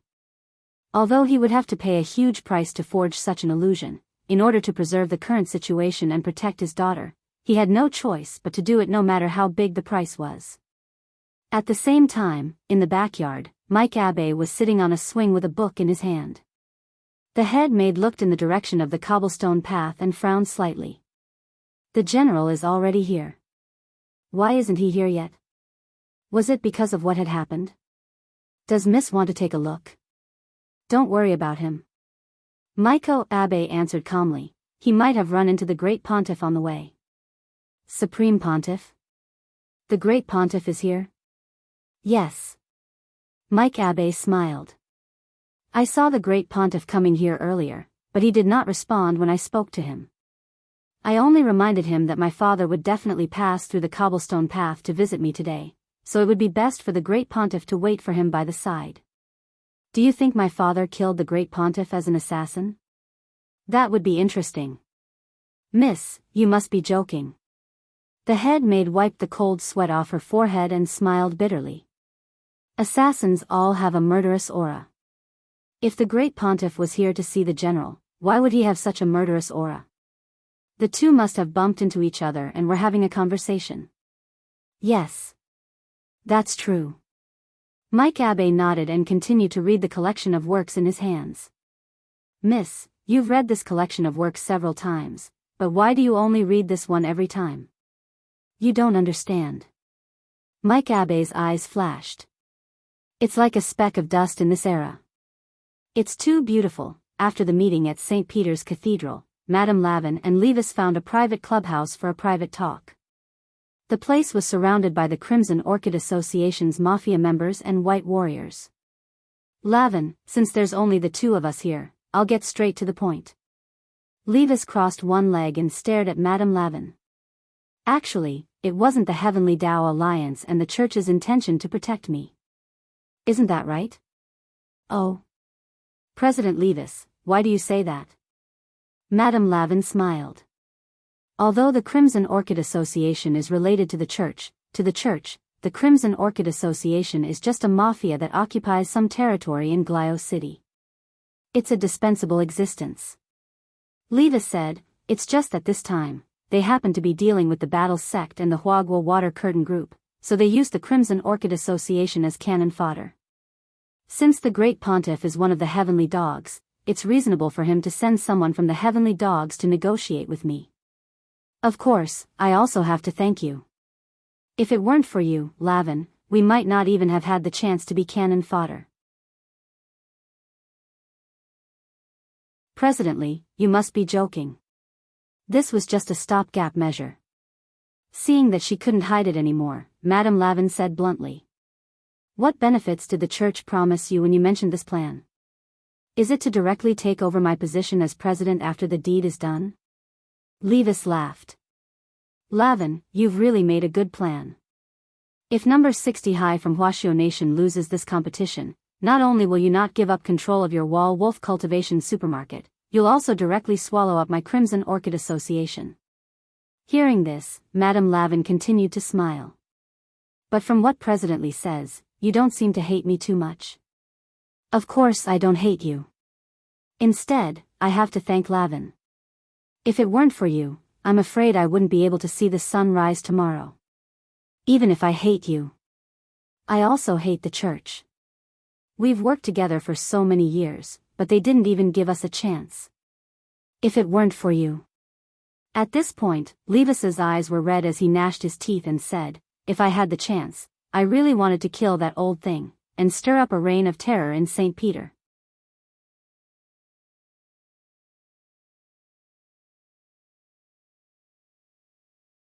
Chapter 1806. It didn't feel good to be used as a chess piece. Ever since Levis became the president of the Crimson Orchid Association and started working with the Church, he had imagined how the Church would deal with him if they felt that he was useless one day. He thought that the Church would be as kind as the Virgin Mary and talk about martial ethics, but he didn't expect that abandoning the entire Crimson Orchid Association was still the Church's first choice when faced with related problems. If it wasn't for Levine, Levis felt that he would have become a rotten corpse that was casually abandoned in a hidden corner of the street and slowly turned into bones that would be eaten by the stray dogs in Glio City. Thus, Levis now. He hated. He really wanted to kill the great Pope. If he really did it, it might be possible. Because the great Pope's realm was not strong, but because of his identity and the protection of masters, it was rare for the great Pope to leave alone. He might only let his guard down when he entered a friend's house. But who were the great Pope's friends? Just a few hours ago, the arrogant My ACI was one, and Team 1 leader Pei Luochi of the Heavenly Tao Alliance was another. With these two peerless masters as friends, he naturally didn't have to worry about his safety when he went to their houses. So to sum up, there were very few chances to find the great Pope alone. Levis was well aware of the stakes involved. Admittedly, he was just thinking about it to relieve the anger in his heart, and he was not really going to kill the old man. Presently, you don't have to be so angry. Our sincere cooperation is the way of the king. Madame Lavin smiled again. Her rich and meaty face seemed very elastic when she smiled. Levis could only smile bitterly. When he first saw Lavin, he felt that this woman who hid a dagger in her smile was not easy to deal with, but he didn't expect her to be so scheming. These years, she had been running a large supermarket chain under the guise of a variety show producer. It seemed like she was doing legitimate business, but she was actually running a variety of illegal businesses. Levis looked at the white warriors who stood solemnly around him and felt a deep sense of irony. Forget it, the current situation was not in his favor. He could only think of a way to make a concession first, and then come up with a long-term plan. He, Levis, would take back what belonged to him sooner or later. With that in mind, Levis took the initiative to stand up and extended his hand in a gentlemanly manner. "Well then, Madame Lavin, I hope that we can cooperate sincerely in the future." He tried his best to hide the sharpness in his eyes and lowered his head. At this time, Raven also reached out and shook hands with Levis. President Lee is indeed a smart person. Sincere cooperation. Whether it's the Huagua Water Curtain Group or the Battle Sect, we'll wipe them out in one fell swoop. On the way back to the villa, Levis had a headache. He poured himself a glass of tequila and walked to the sliding glass in the living room, looking at the bright moon outside the window. Looking up at the starry sky and thinking about life was something Levis often did. His peripheral vision swept across the courtyard that seemed to be covered by a layer of white muslin. Suddenly, he caught sight of a white figure. This white figure was hiding behind a shrub in the courtyard, as if he was ambushing something. The first thing he thought of was Raven's white warriors. This Lavin, Levis was so angry that he crushed the glass in his hand into powder. On the surface, they said that they were cooperating sincerely, but in reality, they had sent a white warrior to follow him to his home to kill him? Levis was furious. He channeled spiritual power in his palm and condensed it into the shape of a blade. Then, he threw it forward. Whoosh! The speed was so fast that the white warrior in front of him had no time to react. This small flying knife formed from spiritual power directly pierced through the white warrior's head. Levis was determined to kill and did not leave any leeway. Even if Raven found out, he was not afraid. It was against the law to trespass into his residence without his permission. Levis thought it was ridiculous. He was the leader of the largest mafia organization in Glio City. He did not expect that he would have to protect himself from the perspective of the law at this time. If he had not chosen to walk the path of the Crimson Orchid Society's president and instead become a law-abiding citizen, even if his life was worse than now, he would at least be able to live a stable life, right? Levis sighed in his heart. He pressed a button to open the sliding door to the courtyard and slowly walked toward the white warrior's corpse. At this time, Levis had already prepared the corpse decomposing water. This was one of the common methods of the mafia. It was to erase everything without leaving any traces after such an accident. Just as he was about to dump the corpse, he suddenly realized that the face of the corpse seemed a little familiar. Levis's mind went blank. Then, he was completely stunned. This was the Great Sect Emperor. At this time, his mind was like a thunderclap. And he could not figure out why the Great Pope would appear in his courtyard in the clothes of a white warrior, but one thing was certain. He had already killed the Great Pope. And he had used a flying knife formed from spiritual power to pierce through the head. As long as the spiritual power gene molecules were extracted during the autopsy and compared with his own, he would not be able to escape the punishment of a Yuan Venerate. How could this be? Levis took a few steps back and sat paralyzed on the ground. Even though he had seen his fair share of spectacles, and had even threatened to kill the worst old man in the church, Levis's mind was in a mess when the Grand Pontiff really died in front of him. He was at a loss as to what to do. There were too few people he could trust now. He could not trust the church, Lavin, Michael ACI, and the Heavenly Tao Union. They were all on the side of the Great Pope.